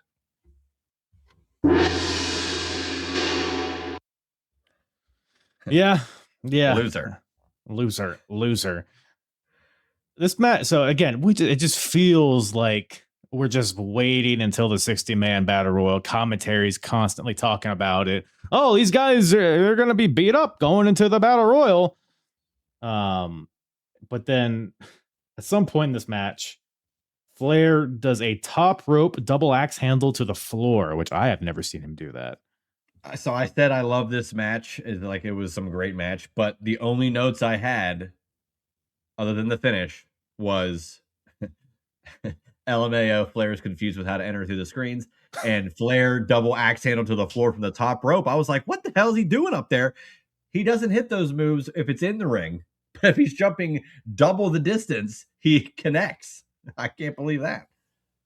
Yeah, he comes up limping though, and I'm like, oh, maybe he's just selling. But I'm pretty sure he's off TV or he's out of action for a while after this. So he doesn't wrestle at Starrcade to my knowledge, but he is on Sold Out 98 that we will cover.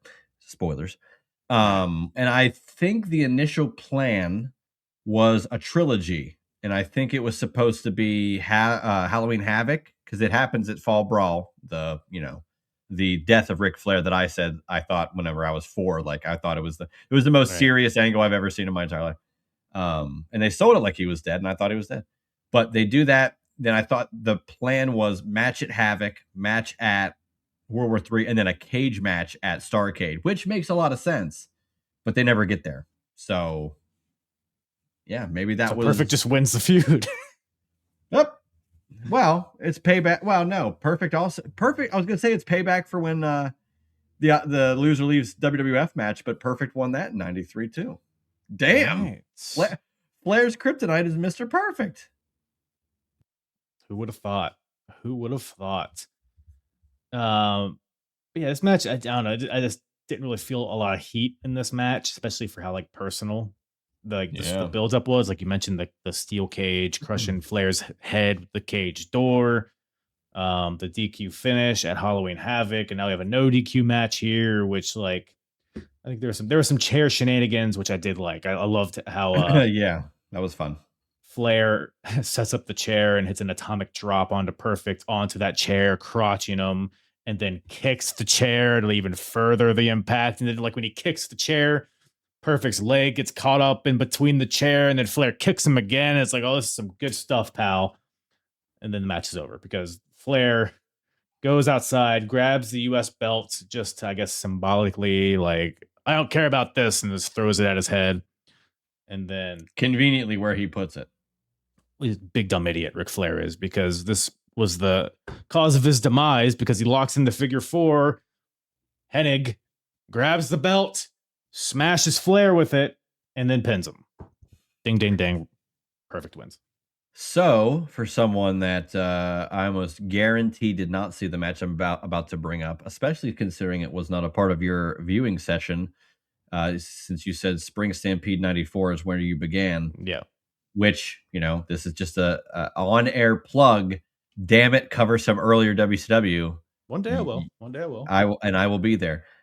Fall Brawl '93, one of my favorite matches. Rick Rude versus Ric Flair for the this whole thing, international world title. Mm-hmm. Same exact finish except with brass knucks. Flair gets Rick Rude in the figure 4. I believe the referee is distracted. Rude brings out the brass knucks, knocks out Flair, and it's a pin the exact same way. So nothing. Well, Rude doesn't lay on him. He's just in the figure 4, and in the figure 4, like you get pinned. So. But did Flair hand him the knucks beforehand, as he did the belt in this? He actually presented it to him on a pillow and said, "Use took his fingers, me." put it on. Yeah. So it was just very reminiscent of that finish, and I was like, I know it's 4 years ago at this point, but I can't help but think, hey, you went to that well before. Rude is he not a part of the NWO at this point? It's like real close. He's like, okay. So maybe they're like talking about it. All these guys are from Minneapolis, so like they probably have a good relationship. Right. And who knows if they were talking about that finish. So I just felt like, hey, it's very plausible. Hey, we did this finish before. Let's do that with this belt. And it's elevated. You caused it by throwing the belt down, and I don't know. That's where my mind went. But I liked the match. Yeah, no, that's a good point. Yeah, I think the finish could have been a little. I would have preferred, a smoother introduction of the belt into the equation. But outside of that, this was fine. Sure. But man, we're here. Any other nuggets before we go to war? Wall. See, that's how I wish we had Dusty for this, because he had said wall. I have plenty of notes before the match gets going, but before we get there, as always, look at this guy. He's showing me his cock, by the way, for those listening. World War III. The real shirt. Now this is the back of the shirt if you're a crew member, and right here would be a like WCW crew World War III thing, but this is the like actual event shirt that. This is why I love these shirts. I don't know how many fans were in attendance for this show, but I saw plenty of shirts that weren't this one. So who knows how many of these were even given away. So that's why I like the rarity of these specific pay-per-view shirts. But one of the more interesting designs. I like it. For sure. I like it. For World War III. And oh, yeah. We are here. The 3-ring 60-man battle royal to earn a shot at the world champion, allegedly, at Super Brawl 1998. This really is a 3-ring circus. You couldn't have made a more perfect analogy by having 3 rings, and then WCW is a circus. Like, it couldn't be more perfect. Is 60 men too much? No, in a wrestling context. They did the greatest Royal Rumble, and that was all in one ring, and that was 50 people. They did a regular Royal Rumble with 40 people. But they weren't all in the ring at the same time. They could have been. But they weren't.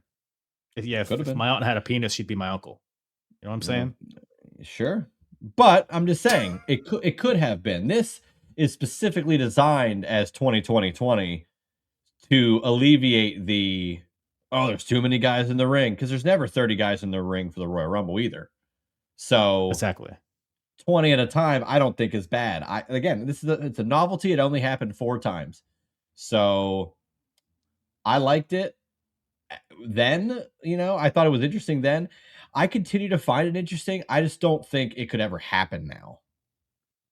Just for the lack of seats available.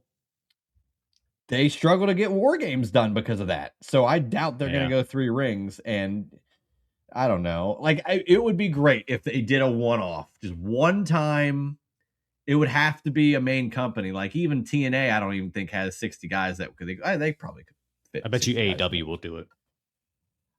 I think so. I don't know about World War III, and I doubt they're going to use the name these days because we're on the cusp. So it could be World War IV by the time they use it. But I know Cody Rhodes, I think, has the trademark for Battle Bowl. And I know it's different, but I'm just saying, like, I wonder who would it be? It would have to be someone that really me. I'd have to help Tony Khan be like, it would be great. Yes. NXT. I could see NXT doing Battle Bowl for sure. It's just so World War III, admittedly, is nuts. It's a crazy concept. No one's going to do it again. Battle Bowl is the same, but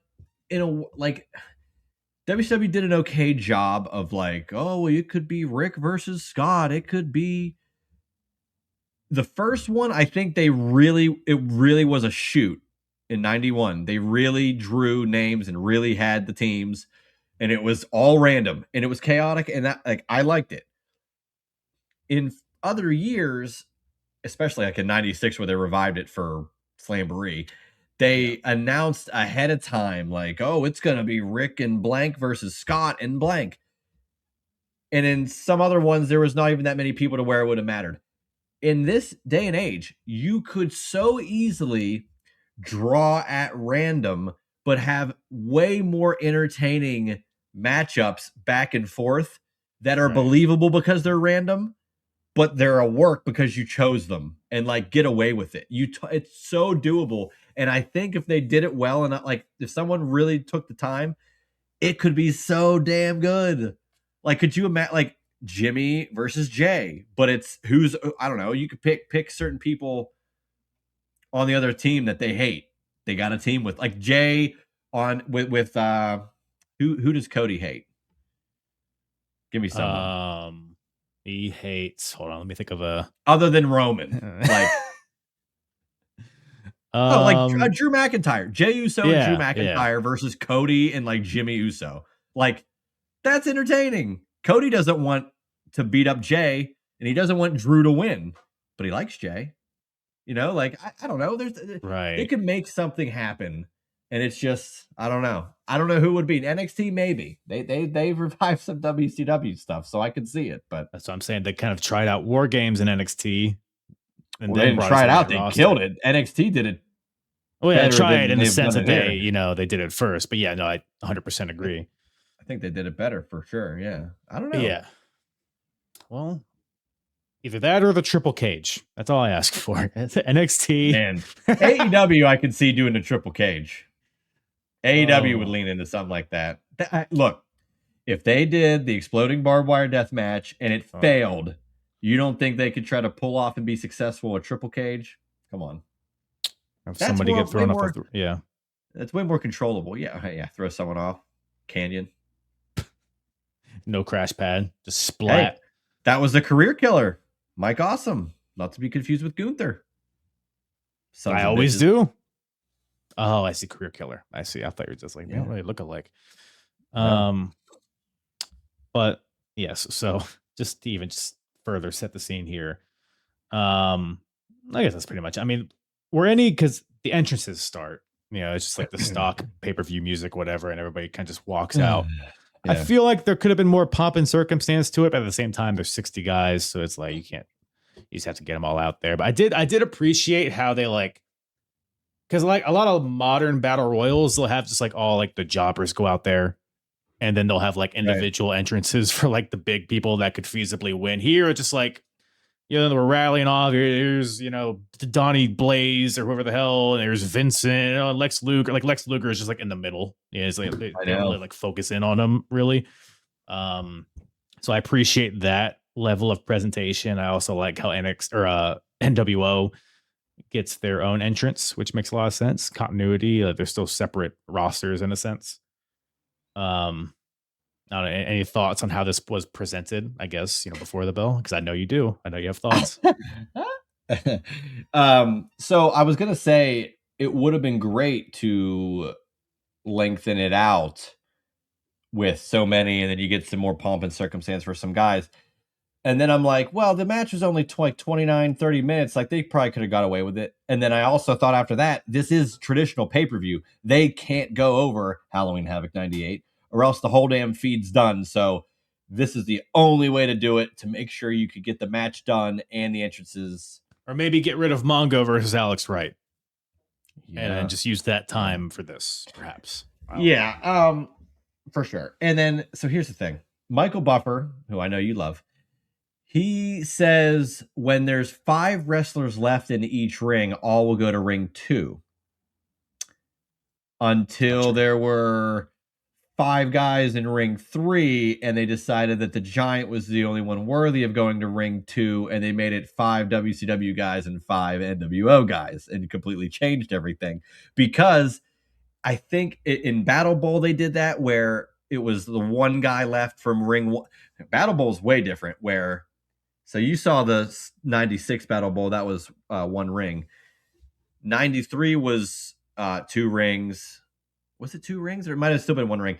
91 and 92 were 2. Maybe just 91. 91 might have been the only 2-ring Battle Bowl, now that I'm thinking about it.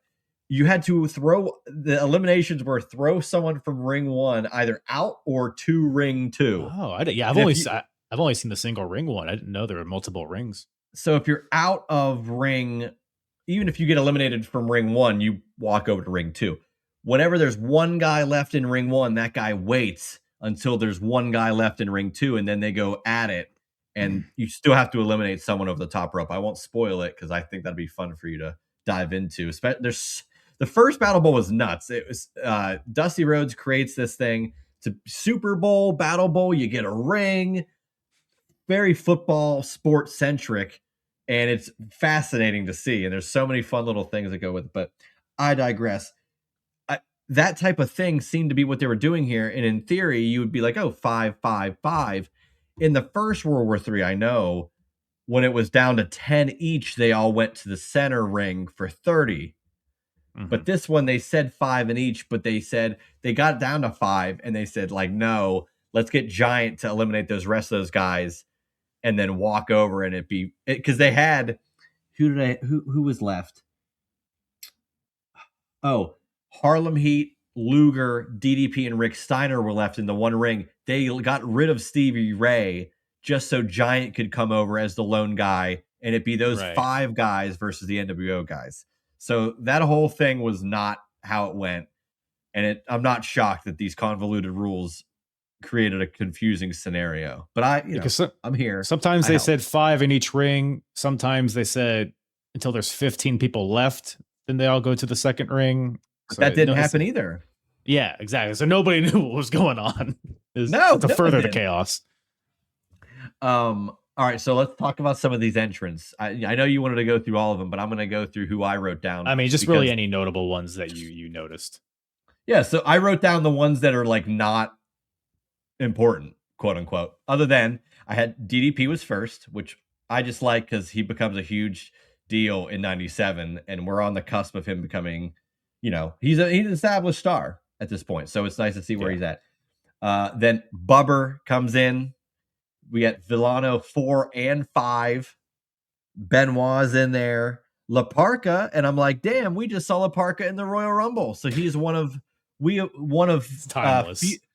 few to be in both the Royal Rumble and World War III. I'm sure there's a stat out there for that. I'd have to do some research.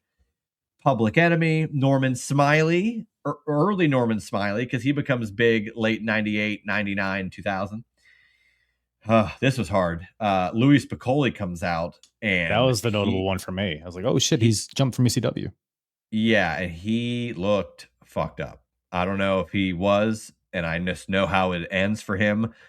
Yeah. Very soon, too. He dies early 98. So it was rough. Greg Valentine, I was like, dude, these guys want a payday. Chris Adams, the creator of the super kick, if you're aware of that. And the creator of Steve Austin in a lot of ways. Harlem Heat comes out with Jacqueline. Heenan goes, hey, Jacqueline could win it. Jim Duggan, who I just love, nowadays in the Royal Rumble, especially with Jey Uso, you got to get your shit in. That's a little more extreme. Jim Duggan gets out and stops. Oh, see, everybody got to get their little moment in. Go ahead. Hacksaw Jim Duggan was the most over guy in this entire match. The entire match is just, ho! The whole crowd's doing the ho! They love him for some godforsaken reason. I don't know if I'll be able to find a clip. I'm sure I'll be able to find it, but on a local sports radio station, they had Duggan on because he was going to be a member or like a special guest at like a local event. I don't know. But the guys on the show are big wrestling fans, specifically the one guy who I interviewed doing a Sip Series episode. You can find it at the Juice Box on YouTube. Similar show that I did with you, where I talk about wrestling fandoms and stuff. So they had Jim Duggan on there, and they're closing out the interview, and it's an audio drop they use in between certain shows. And the audio is just like, he won the first Royal Rumble. He's one of the greatest wrestlers of all time. Hacksaw Jim Duggan. Now, before you get out of here, we're going to give us one more USA chant. And then you hear Duggan go, hey, man, if we're going to leave on a good note here, I'm going to give you a hoe. We're all going to hoe. And if I'm going to hoe, you got to hoe like you mean it. 1, 2, 3. And all 4 of them do a great hoe in unison. And it's just like, it's such a bizarre, like, people love to hoe. Yeah, it's a great hoe train. It's just a great, like, taunt or whatever you want to call it. I don't know, just like utilization of his character. Right. And it's just so over even today, which is just great to see. Jim Duggan is part of my pro wrestling fandom lore. When he comes out at that June 10th, 1996 Nitro, they cut to my dad, shout out to him again, holding me, waving the American flag. So there you go. So you were a Duggar from day one. Day one Duggar. Duggan. Day one Duggar. Nope. Duggar, please. Continue. Luger, Brad Armstrong. If you watch Battle Bowl 91, he is Arachnaman. Barry Darso. Good Lord. John Nord. Berserker. Referred to plenty of times as just Dandy, but El Dandy. Who are we to doubt him? Cyclope, not Dean Malenko, although he's in this match as well. Renegade before he just became Rick, dubbed by Jimmy Hart. Brutal. And Bobby Blaze. And then the biggest pop of the night came when, after none of the NWO guys came out and you hear the NWO music, the whole place like erupted. Like, oh, it's the coolest guys. Here we go. And no Nash. So that was bizarre, but we're not in the match yet. So we'll transition over to you. What else you got here for the intros? Yeah, those were the really the notable ones for me. Louis Piccoli was the one that stuck out for me. There were a few guys that I didn't really notice John Nord in the moment, but he was there. He did a little, like, he didn't do the huff, but he did suck something into the camera, and he had the white furry boots, so very berserker. Like, he's still got that gear. Yeah. So what a cast of characters. But yes, like you said, NWO comes out, no Nash. So in reality, it's a 59-man battle royal. But or is it? Or is it? We'll get into that. Also notable that Rick Rude is here. We mentioned it earlier, but he comes out with the NWO. Yep. And all of the NWO guys have that 6 shirt on, that iconic, the billiards ball on the back of the shirt. In solidarity with their boy X-Pac, and bell rings and immediate chaos, of course. So, presenting this is a big challenge because you got crazy. 3 rings, 20 guys in each ring. So they have like the 3 split screens, which I guess how else are you going to do it? But and I did, we brought this up earlier, but I appreciated that they only had one commentary team instead of clunkily transitioning from one team to the other like they did in previous years. I kind of want to rewatch that first one to see the chaos of it, because I don't know. You were at a NASCAR race recently. Yes. And on NASCAR, if you listen to MRN radio, it, like, how else are you going to listen to a NASCAR race? You can only see so much of the track because it's such a big track. You'll hear, blank and blank in turn 1, and then you'll hear another guy like, and they're coming down turn number 2. And it's the same type of thing where you only hear so much from the certain part of the track. So I like that there's multiple commentary teams, at least back then, but it's more focused now. And I think that overall, it's a better idea. I like the first one, but it did not need to continue. Yeah. And I think this version of World War III did better at like each ring kind of had its own story going on, because ring 3 you had Giant just tossing luchadors left and right to the point where ring 3 got pretty empty pretty quickly. Ring 1, you had, I think, every NWO guy in there, so they were taking advantage of their numbers. And then Ring 2 was, I guess, probably the most full one, so you had like the most competition in Ring 2.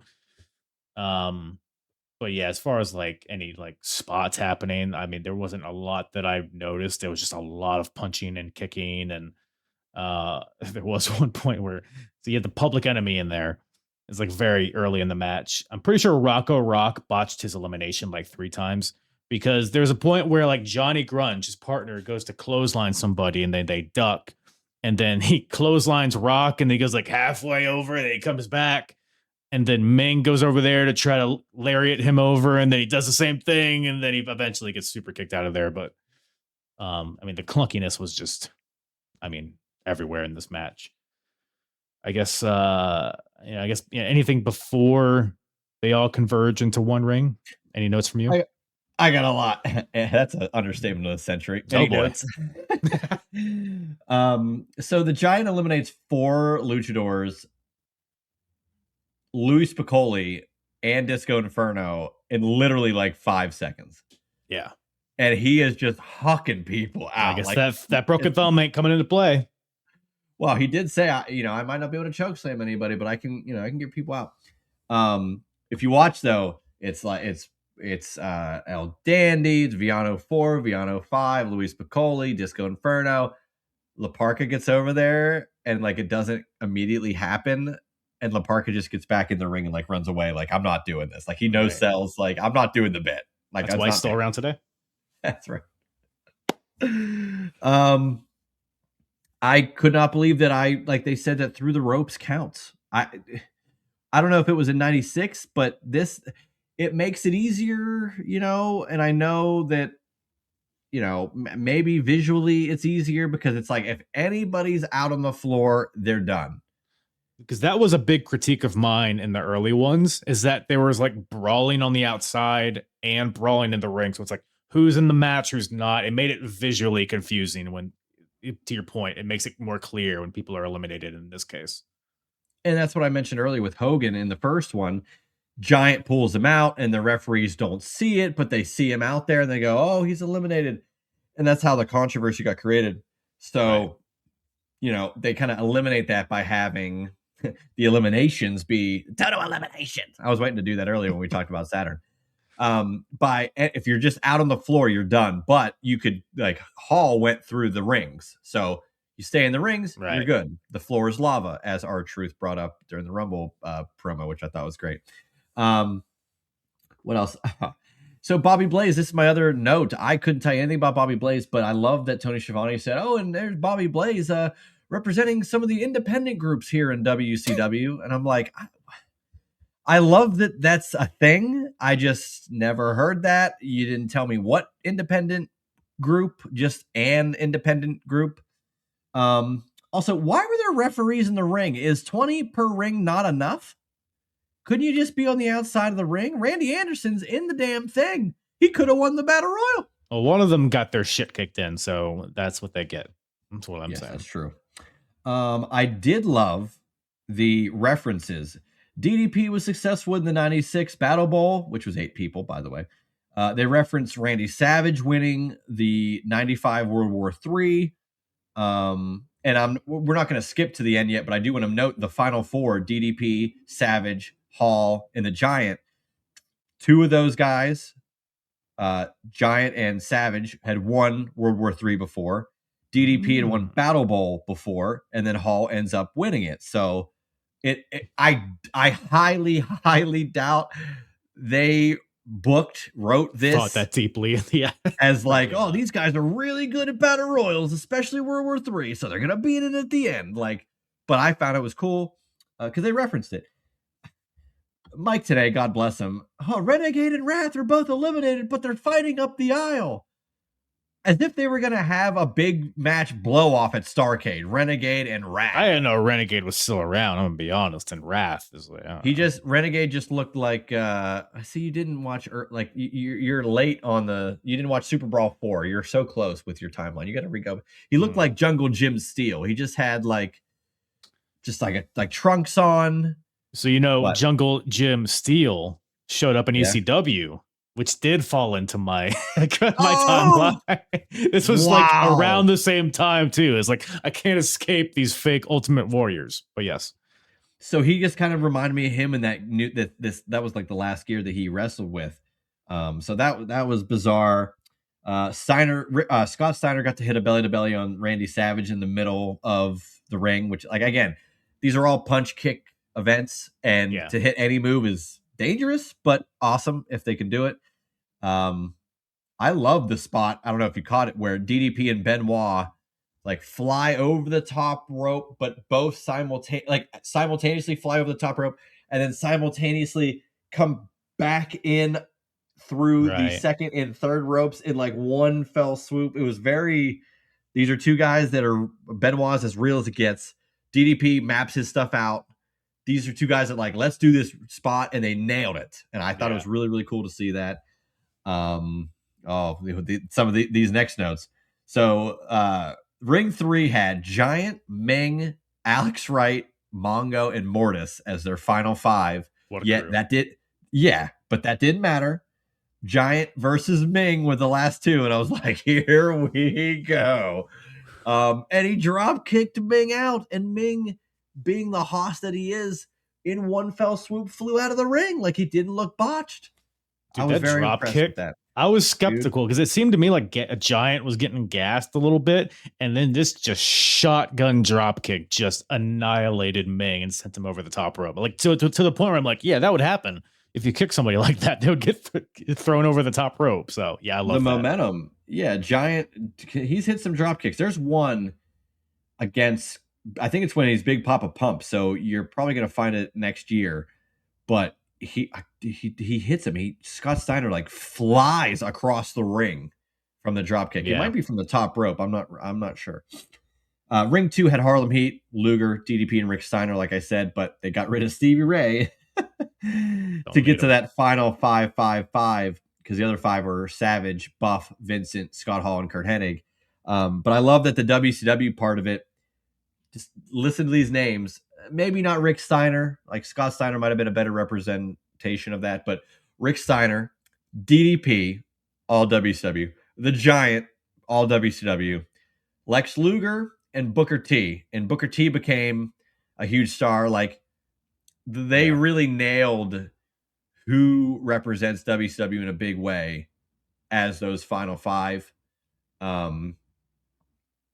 Vincent got hit with a diamond cutter, huge pop to that. And then this is the big, so we had a 4 count earlier in the match. Mike Tenay says, well, Rey Mysterio just eliminated someone from Ring 6. What are you talking about? I'm like, ring behind you, Mike?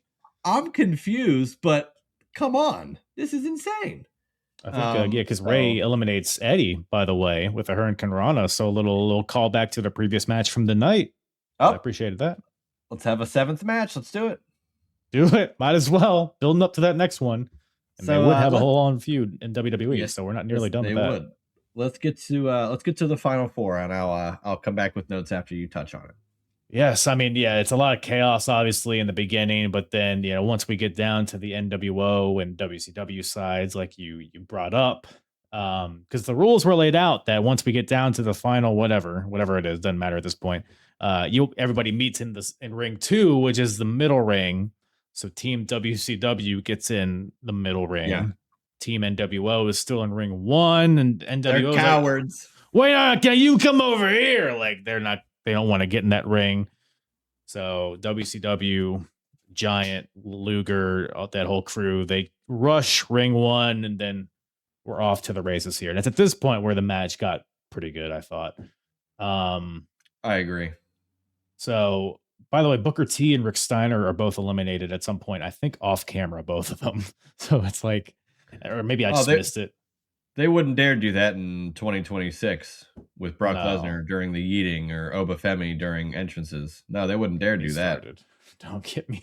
By the way, so you mentioned the diamond cutter to Vincent. I did appreciate he just gets laid out, and then Giant just like scoots him out of the ring under the bottom rope with his foot. Like, get this piece of shit out of here. But see, that's where my negative critiques of we can just dump them through any part of the ring and they're out. that's where that kind of gets reversed, where actual moves count in this match, especially if you can pull one off later. Just slide them out of the bottom of the rope. Yeah. Yeah. And a pretty fun dramatic moment here where there's like a bunch of guys fighting against the ropes. You have like Macho and Luger and Perfect and Buff. They're all like draping themselves over the rope. Some guys are over the rope, some guys aren't. And then Giant comes off, or I think it's Giant, right? And then he flips everybody over, and then Buff Yep. ends up getting eliminated. Luger also falls out, and Perfect does as well. Pretty much in one fell swoop, but it felt just very like they were fighting to stay in. Like it felt really organic. So now we are down to just DDP, the Giant, Macho Man, Scott Hall. So we got 2v2 WCW versus NWO. There's one point where Macho Man goes to the top rope and then Giant just stands up and they stare at each other. What'd you think of this? This was probably my favorite visual of the show. Oh, yeah. Sick. Giant is such a mass. He's a giant. Oh.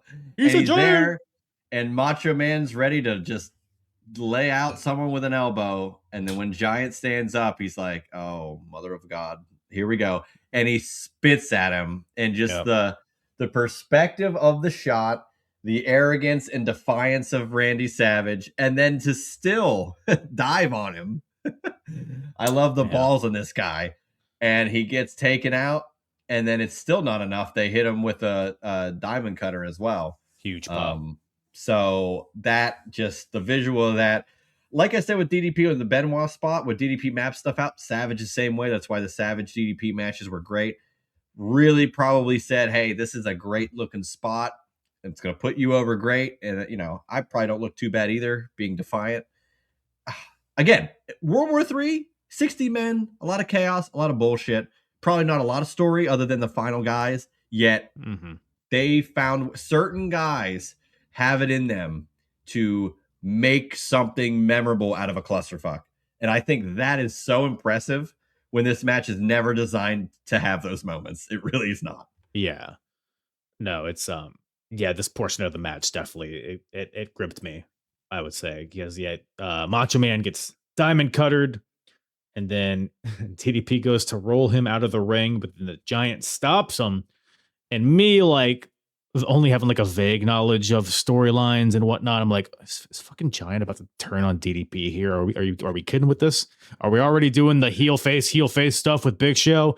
But no, wouldn't that have been perfect to line up? Like you're like, wow, this really has been happening forever. I cannot believe it.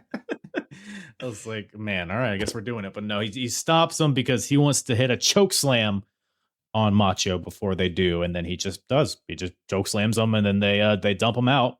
So Macho's out of there. So now we're just Scott Hall versus DDP and Giant. Or are we? Because Scott Hall runs away.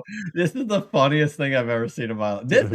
This is if you're gonna do a yeet thing with music and pause the match, this is how you do it. Scott Hall just I'm gonna be a chicken shit and go to the middle ring. Now. Who comes out? I did not know the finish of this match. I didn't know who won. My thought, when Kevin Nash did not come out in the entrances, I'm like, well, Kevin Nash is winning this, of course. So Scott Hall goes to ring 2. He points to the entrance way. They hit the NWO music. And I'm like, well, here. I even typed it in my notes before it happened. I'm like, and then Kevin Nash comes out, but he didn't. I love that you don't spoil it. Do you know who wins World War III 98? I do not. Okay. I can only assume El Dandy. But Nash does not come out. The music stops. And then I think they dub it over on whatever, Netflix, whatever. Could it have been Voodoo Child?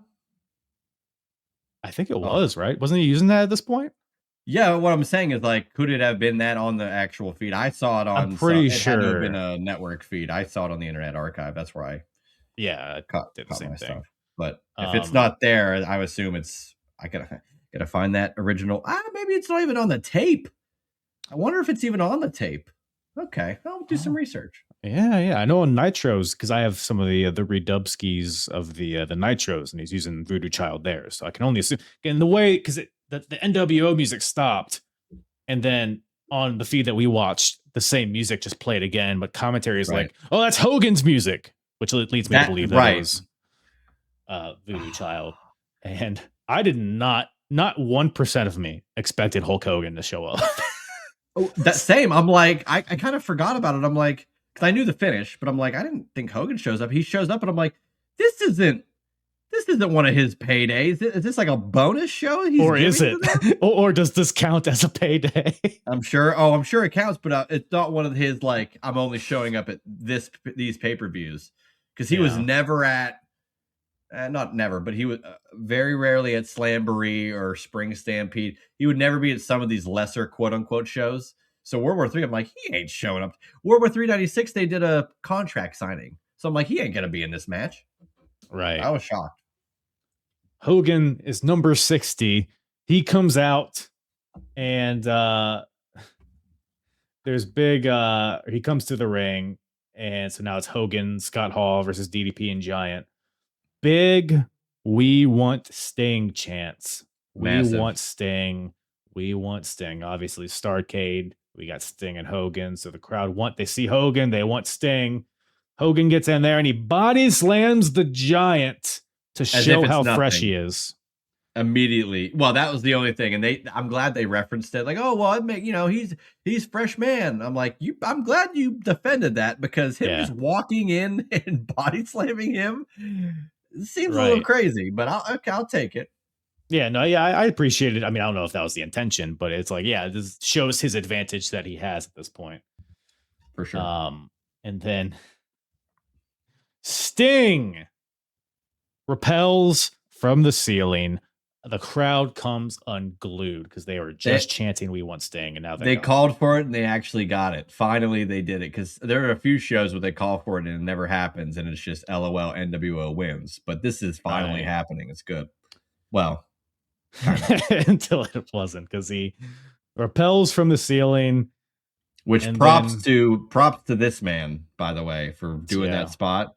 No kidding. Because I don't know. I wouldn't have been able to do it. That's nuts. The tallest Sting ever, as I Giant Sting. Yes, that's how I described him as well. But like, if you want to create the illusion that it's Sting, can you at least like go through the second and third rope? That's too much to ask. You have to fucking Hulk in there, climb over the top rope. You see, I kind of like that, because to the fans on the hard cam, like behind the guy that comes down, you might notice the height, but you're probably not thinking about it. Yeah.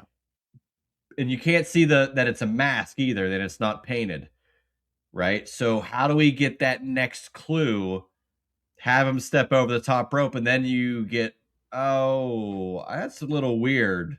Because you don't want to give it away either. You want to kind of give us ambiguity, but then like kind of slowly reveal it. Because then he does the over the top rope, and you're like, I don't know. Now, if you're Tony Schiavone, this is Sting. No matter what, it's exactly Sting. It's always been Sting. Sting's gotten taller. He's only wearing masks now, and he's got longer hair. It's Sting, damn it. Because Tony or Bobby and Tenay are like, oh, who is that? And like, Tony's, how many times do you got to be bamboozled? I can't believe it. I have here, Tony Schiavone still buys that it's Sting even after he climbs over the top rope. And then they just, not only does he I mean, because like a Giant Sting gets in the ring with the baseball bat, smash. By the way, DDP is tossed out like almost off camera, like not off camera, but in the way that it was shot, you couldn't really notice, because it was as Sting was getting in the ring, and it was like kind of behind Hogan's body. So DDP just gets kind of unceremoniously dumped out. Like, I had to rewind it. Like, where did DDP go? So DDP's out of there.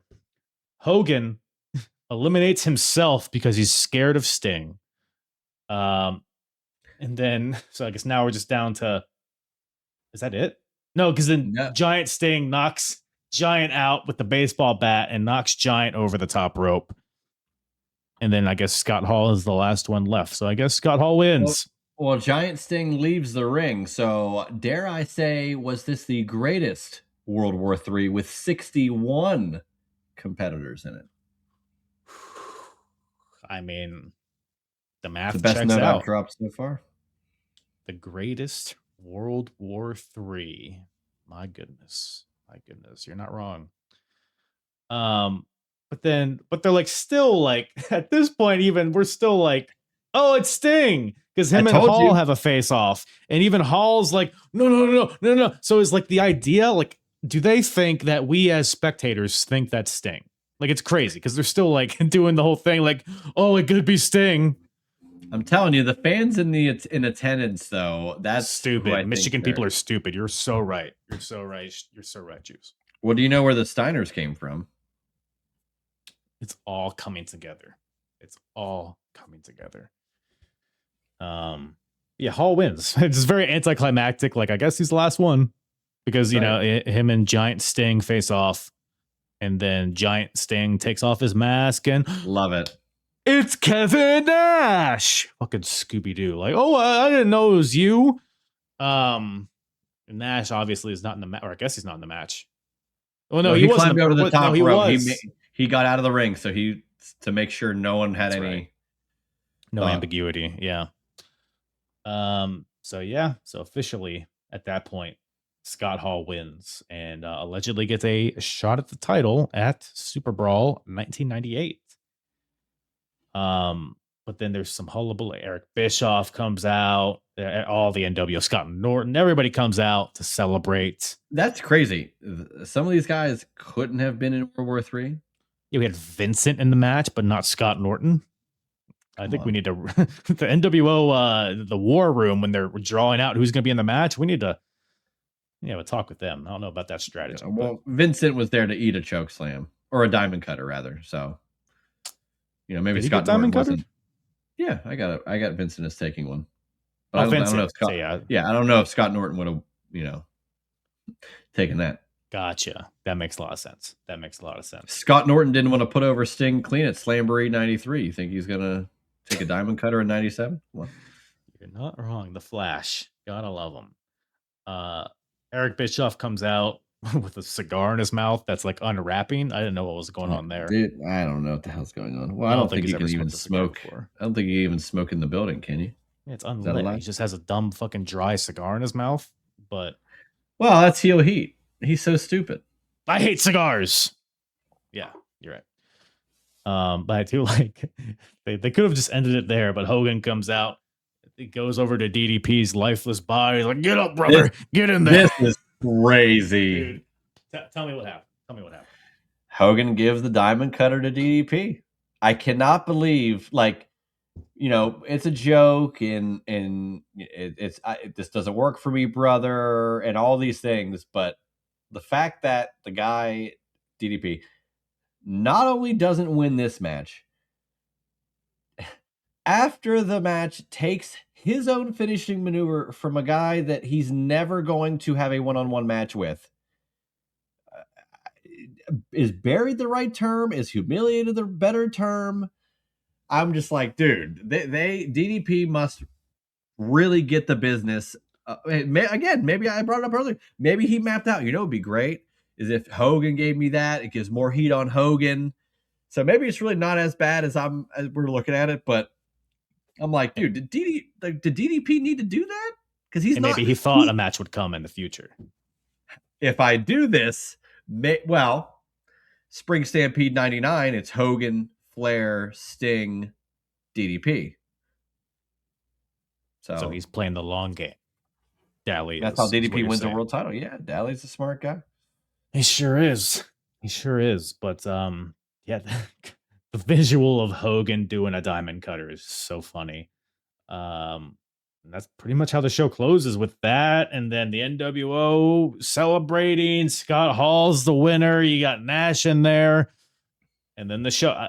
Ultimately, I think this was a great lead-in to Starrcade because you have NWO on top, which is kind of the norm, but felt very, very strong here. And no Sting, but Hogan's still getting his shit in. So, yeah, I think it was It was a kind of a wonky finish in a lot of ways, but I thought I was sports entertained by it, I guess. I was very sports entertained. I just have Nash as Sting is great when it's in Detroit because that's where Nash is from. And there was a lot of like hope that he'll come out and it's his hometown and it's going to be great. And World War III is in Detroit the following year as well. So there's a lot of hometown stuff going on there. No spoilers, but it's just, I like this dynamic and I thought it was fun. Like I said, for the live crowd, they're going to get the long way of figuring out who quote Sting is. And I like the reveal of Nash being like, I don't know, this Nash's facial reactions. He's a very charismatic guy. And I like when the NWO pulls one over in a big way. It's not that they just cheated to win a match. It's a 60-man battle royal where the winner gets a world title match. And because they even said, like, when Hogan's in the match, is Hogan going to win the match? And then it doesn't matter what happens at Starrcade. He cancels out for Super Brawl. Right. Like, they go out of their way to not only have that happen potentially, but get a guy to not be in the match, to look like Sting, to make sure one of their guys is in the match. Like, them going out of their way to make all this stuff happen in kayfabe for the NWO, like, I like in this sense because it's such a huge match to pull off this ruse. It's not just, oh, I gave you a can of spray paint and you hit him over the head with it, or some like cheap bullshit. Like, this is an elaborate, fun. It took a while to get here, and I thought that it's good for them. And we, again, even if you know how Starrcade 97 ends, like you said, this is a great way to lead into like, oh my God, everything is against WCW right now. Scott Hall's going to be the next in line, and here we go. And I also enjoyed there was an NWO sign in the crowd, but NWO meant nature's worst odor. Love those Michiganders. They took their crayons, wrote that on the sign. They're like, this is money. Wrap it up. Let's bring it to the Detroit arena. It made it on TV. So yeah, so did you. So, you know what I mean? But WCW World War III. That's about it. Any other nuggets on this event? I know we talked about a lot, but any other things we maybe overlooked? Man, I don't know. I was very excited. Like, again, just like Royal Rumbles, these types of shows kind of speak for themselves. Like, I wanted to do this show. I said because I didn't want to do Starrcade, but I wanted to be able to talk about a World War III. Like, this is a crazy match concept. You got to figure out the last, 10 minutes of it to really make sure it goes off the way you need to. And I feel like every one has a unique ending. 95's was fascinating. 96 had Luger becoming a bigger star. Even with DDP getting diamond cuttered by Hogan in this one, it sets up their Jay Leno, Karl Malone, all these different aspects going forth, in 98. So, DDP is becoming a star. And then 98, you'll get to see what World War III has. I think it's more of a straightforward match. But like I said, where it takes place and how things progress, I think it's and it's not the main event. So I think that's why it's not a weird ending. But it's a good ending. I think World War III 98 is an interesting show. But the undercard was okay. WCW shows normally had incredible undercards and really just meh main events.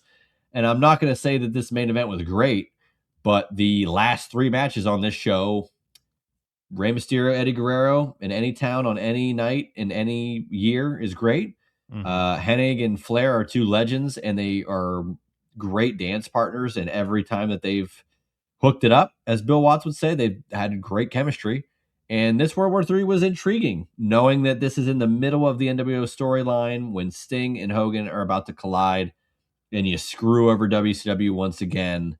It's a great way to build to the next show. And that's, like I referenced earlier, that's all WCW did. Oh, Nitro's tomorrow night. We got Starrcade coming up. The winner of this match gets a match at Super Brawl. Like, they're always looking ahead, and for better or worse. And I thought it was entertaining. And I was thrilled to be able to discuss all this insane minutia with you. Well, I appreciate you hopping on once again. As always, you're my go-to WCW guy. But if people want to listen to you talk maybe the current product or your interviews or anything else that comes out of that box of yours, where can everybody stick their straw inside of you and suck out all of those delicious juices? Well, each and every week, the juices can be sucked through whatever straw you bring in. The curly straw, a bendy straw, a biodegradable straw, a metal straw, my spot, my straw, whatever. At Juicy Steen on Twitter, at Juicy Wrestling Closet on Instagram. Check out my great WCW t-shirt collection. You can see where I spend all my extra money. And the Juice Box with Juice Springsteen. You can check it out every week wherever you find podcasts. Not sure when this Apron Bump episode airs, but as of this recording, we are 2 episodes away from hitting 200. So pretty crazy that we've gotten this far. Started in January of 2023. This particular show, this incarnation of what I've been doing. I've been doing wrestling related content since like 2007, but this latest thing that I've been working with where become, great collaborators and comrades, colleagues, if you will, with people like Kyle and other people ever since January 2023. So we've already hit the 3rd year, but now we're about to hit 200 episodes, and it's pretty crazy. We're just rolling along. Hell yeah, congrats. Yeah, this will be out next week. So I guess sick. right before 200. So yeah, awesome. Go check out the Juice. Right after you listen to this, the Juice is loose over there, the Juice Box. And similar to OJ Simpson, hold on, we'll come up with something similar to what did OJ do? He's a good football player. So we can reference Mongo and Goldberg. Oh, actor. We can reference who's a good actor in WCW? Any good actors? Not Hulk Hogan. Hogan, Thunder in Paradise, Mr. Nanny, Suburban Commando, No Holds Barred.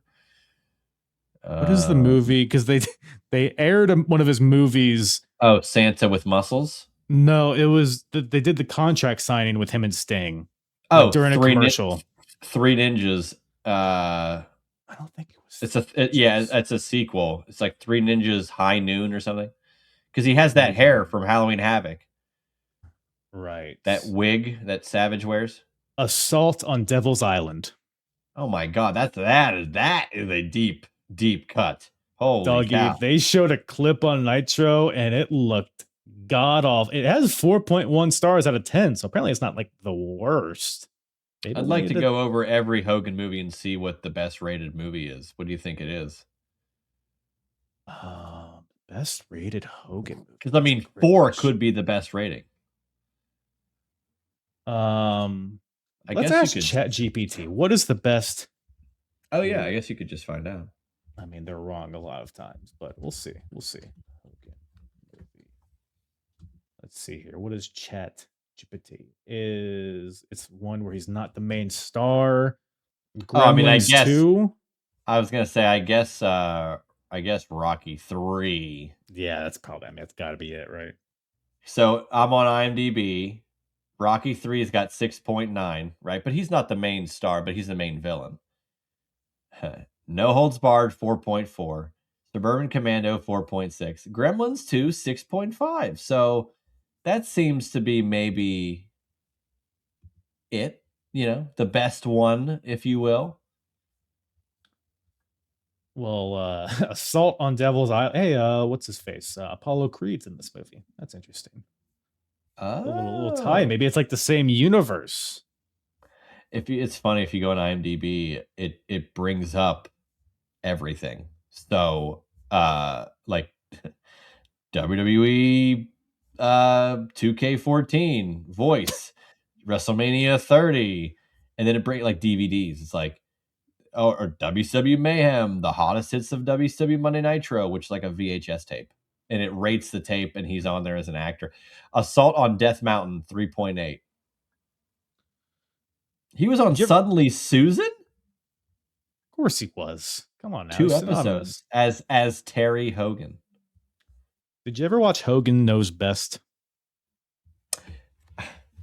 Forgive me. I re-listened to our Starcade 96 show because someone called us out on it. And you asked me the same question.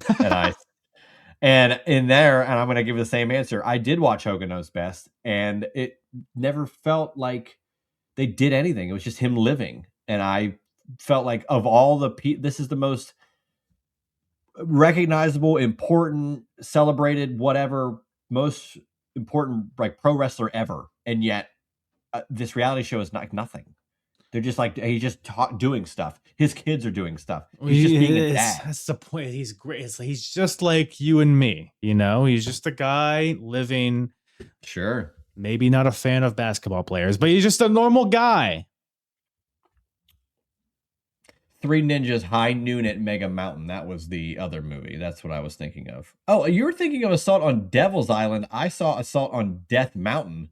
So he was both Mike McBride in both. So it's a sequel. There's 2 movies. Well, guess we got to watch them both. So you watch that. We'll get back on here next week and we'll talk about it. Can't say that I will. And with that, juice. With that, I already said the juice is loose. I know you kind of fell on deaf ears after we looked painstakingly for the best Hulk Hogan performance on cinema.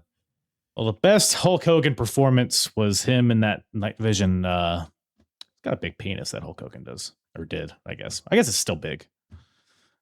Maybe? Do penises decompose?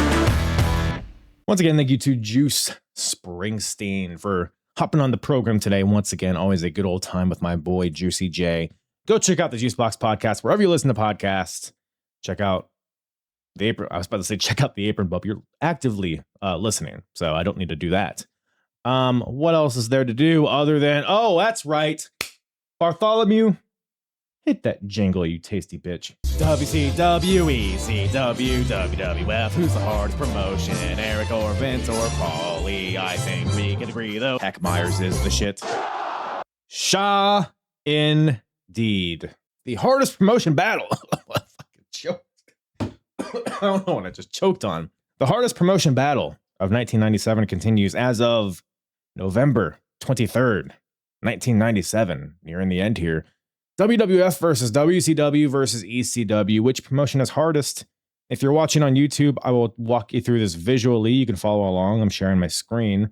But if you're just listening, I'll talk you through it as well. But as of right now, the score, where it sits, WCW in the lead with 34. ECW in second with 20 points. WWF in last with 4 points. My goodness. But a lot can change very fast. But let's get into it. The first thing we got to do, though, is grade this bad boy here from a scale of 0 to 100.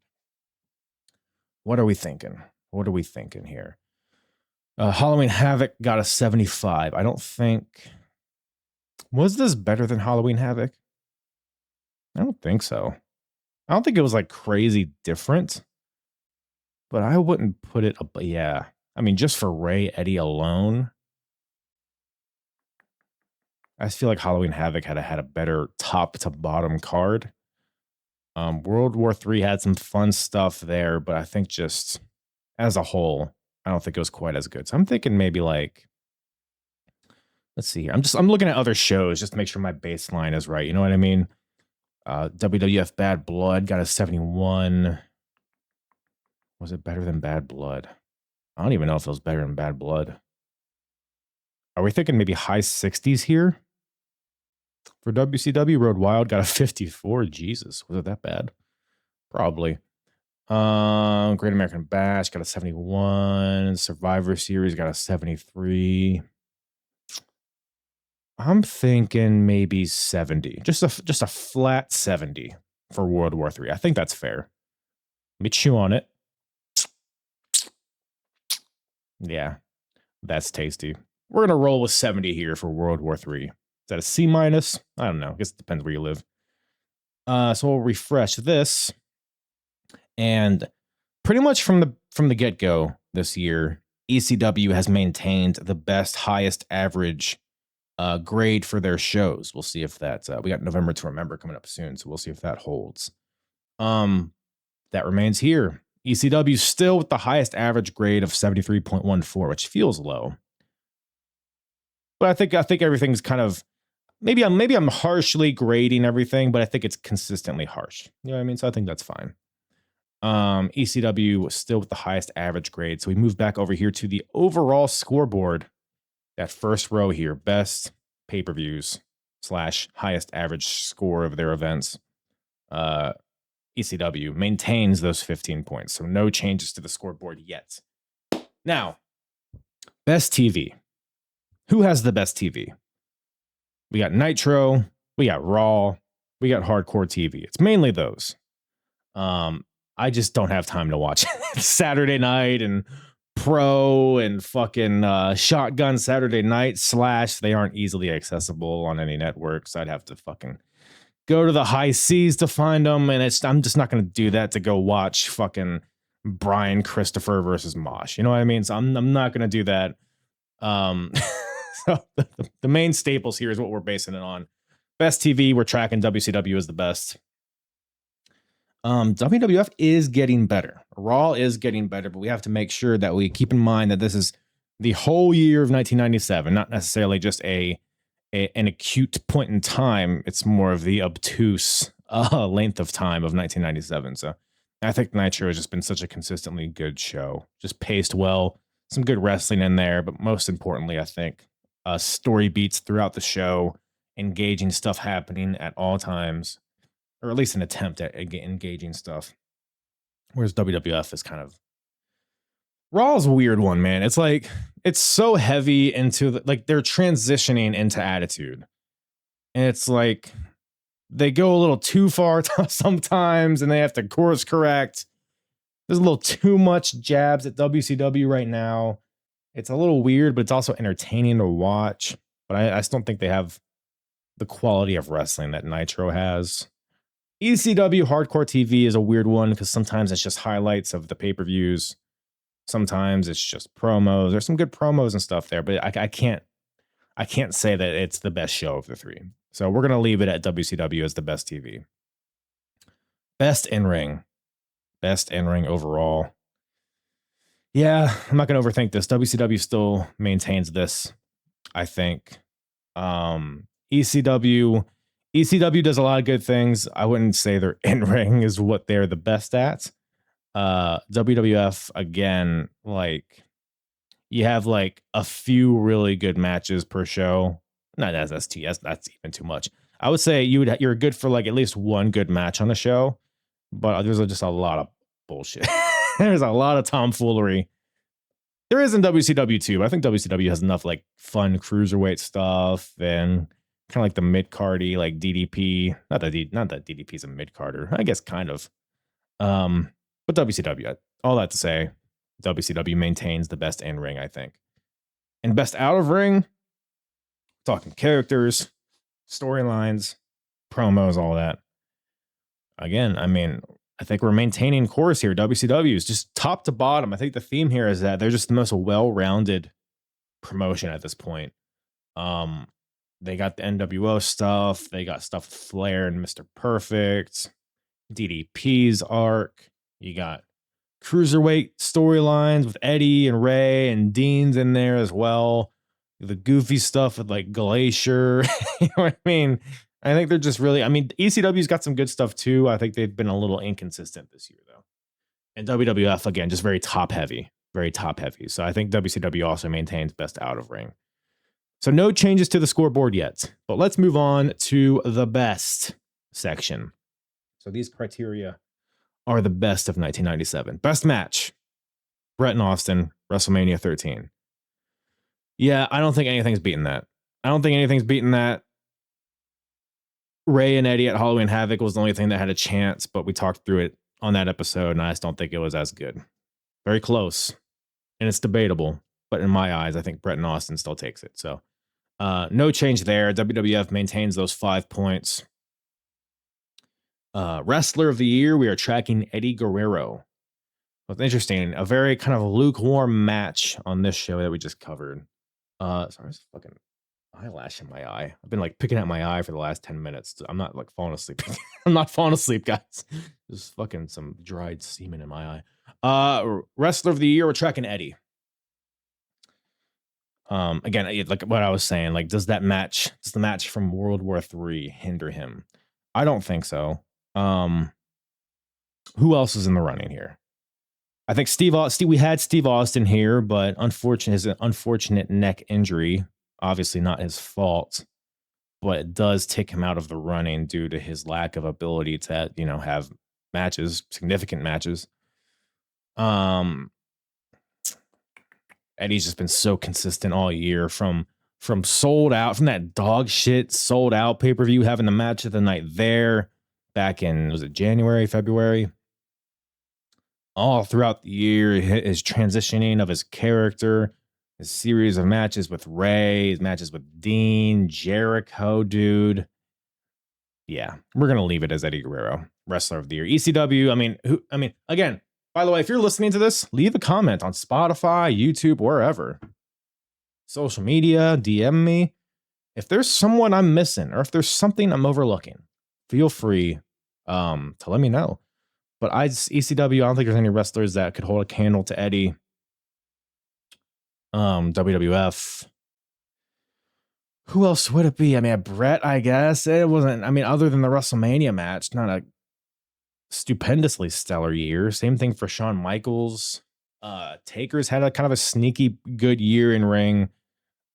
Mankind. Mick Foley's actually had a very good year. Even this match with Kane at what the fuck was the pay-per-view we just talked about?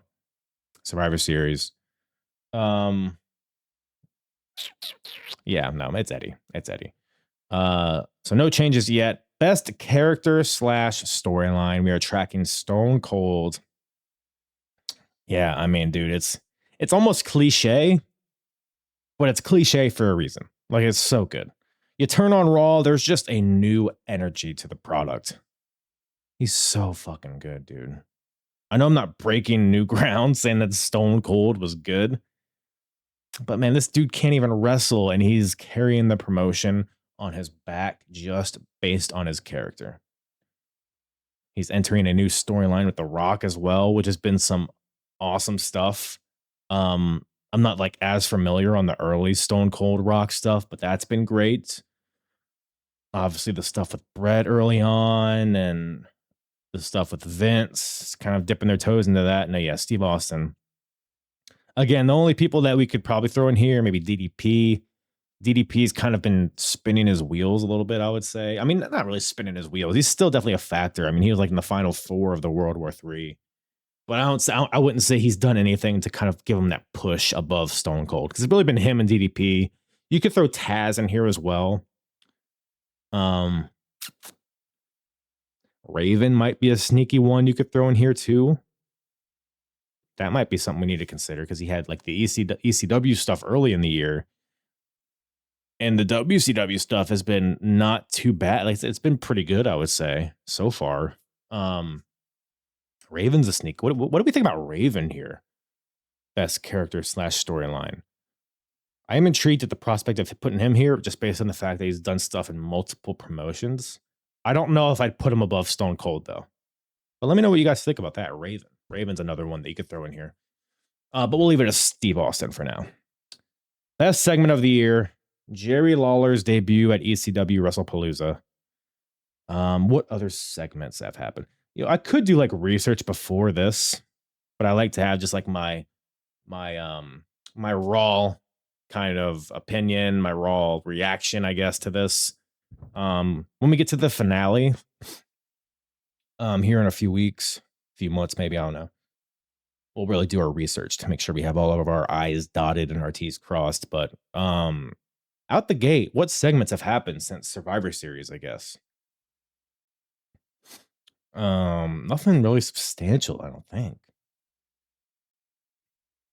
Sting. Any Sting stuff? I don't think so. WWF. What's happened over there? We have the New Age Outlaws. We have DX. What is DX doing? They did the Rick Rude spoof. They did the Bret Hart spoof. Yeah, nothing's really pulling at my cockles here. I think we're gonna leave it as Jerry Lawler. I'm gonna be honest. I think that's where we'll leave it. Worst match of the year. We are tracking Bad Blood, the flag match, Bret Hart and Bulldog versus Patriot and Vader. Worst match of the year. What do we think, gang? Any matches worse than that? I can't think of any. That might be where it sits. That might be the final product there, man. That was a dog shit match. We did have Taker and Sid there for a while from WrestleMania.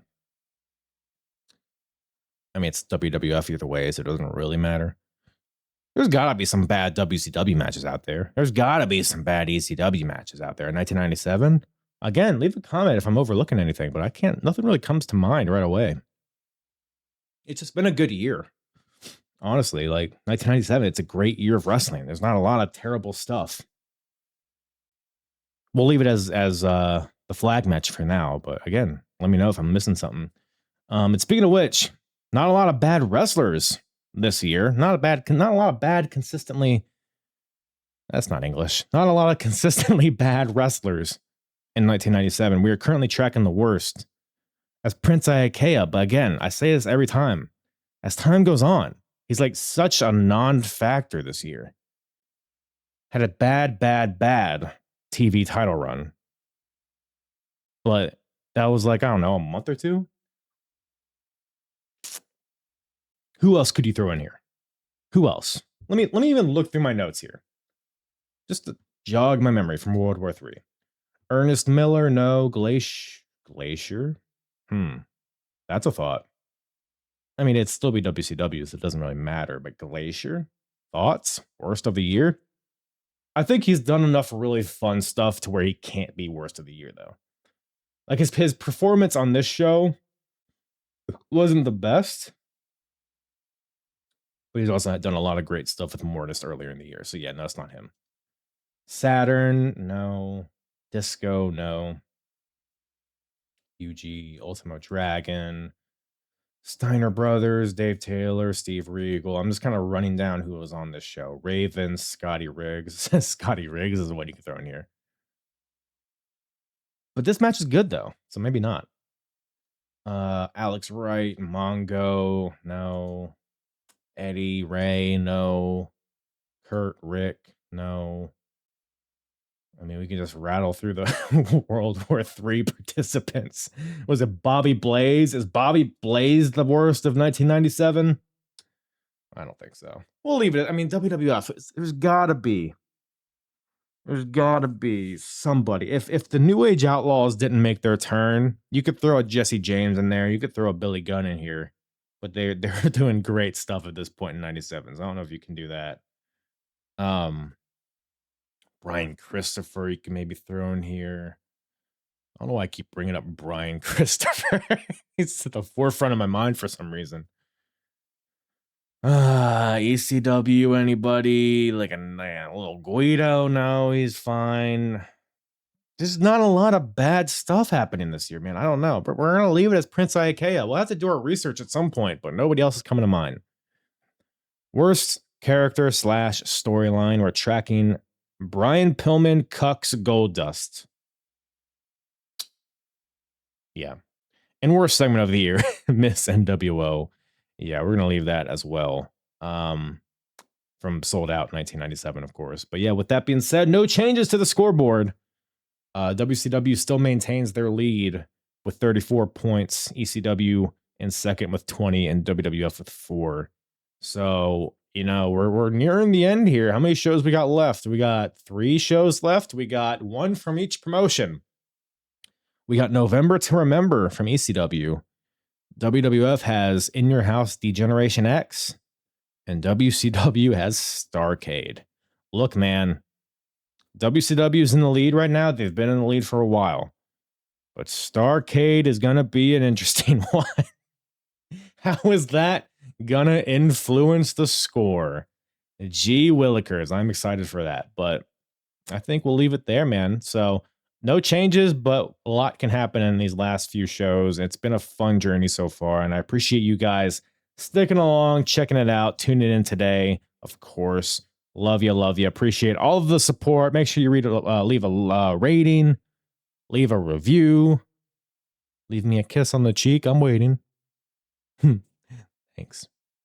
I don't know, man. Bye. I don't know. I need a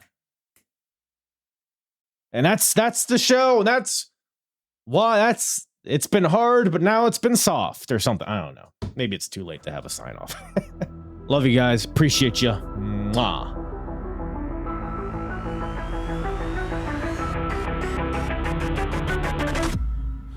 I'm hard. The hardest, talk around and disregard it. Strip you off the ground, show you what hard is. Standing strong and proud, nothing can knock it. Let's get it started. It's the hardest, talk around and disregard it. Strip you off the ground, show you what hard is. Standing strong and proud, nothing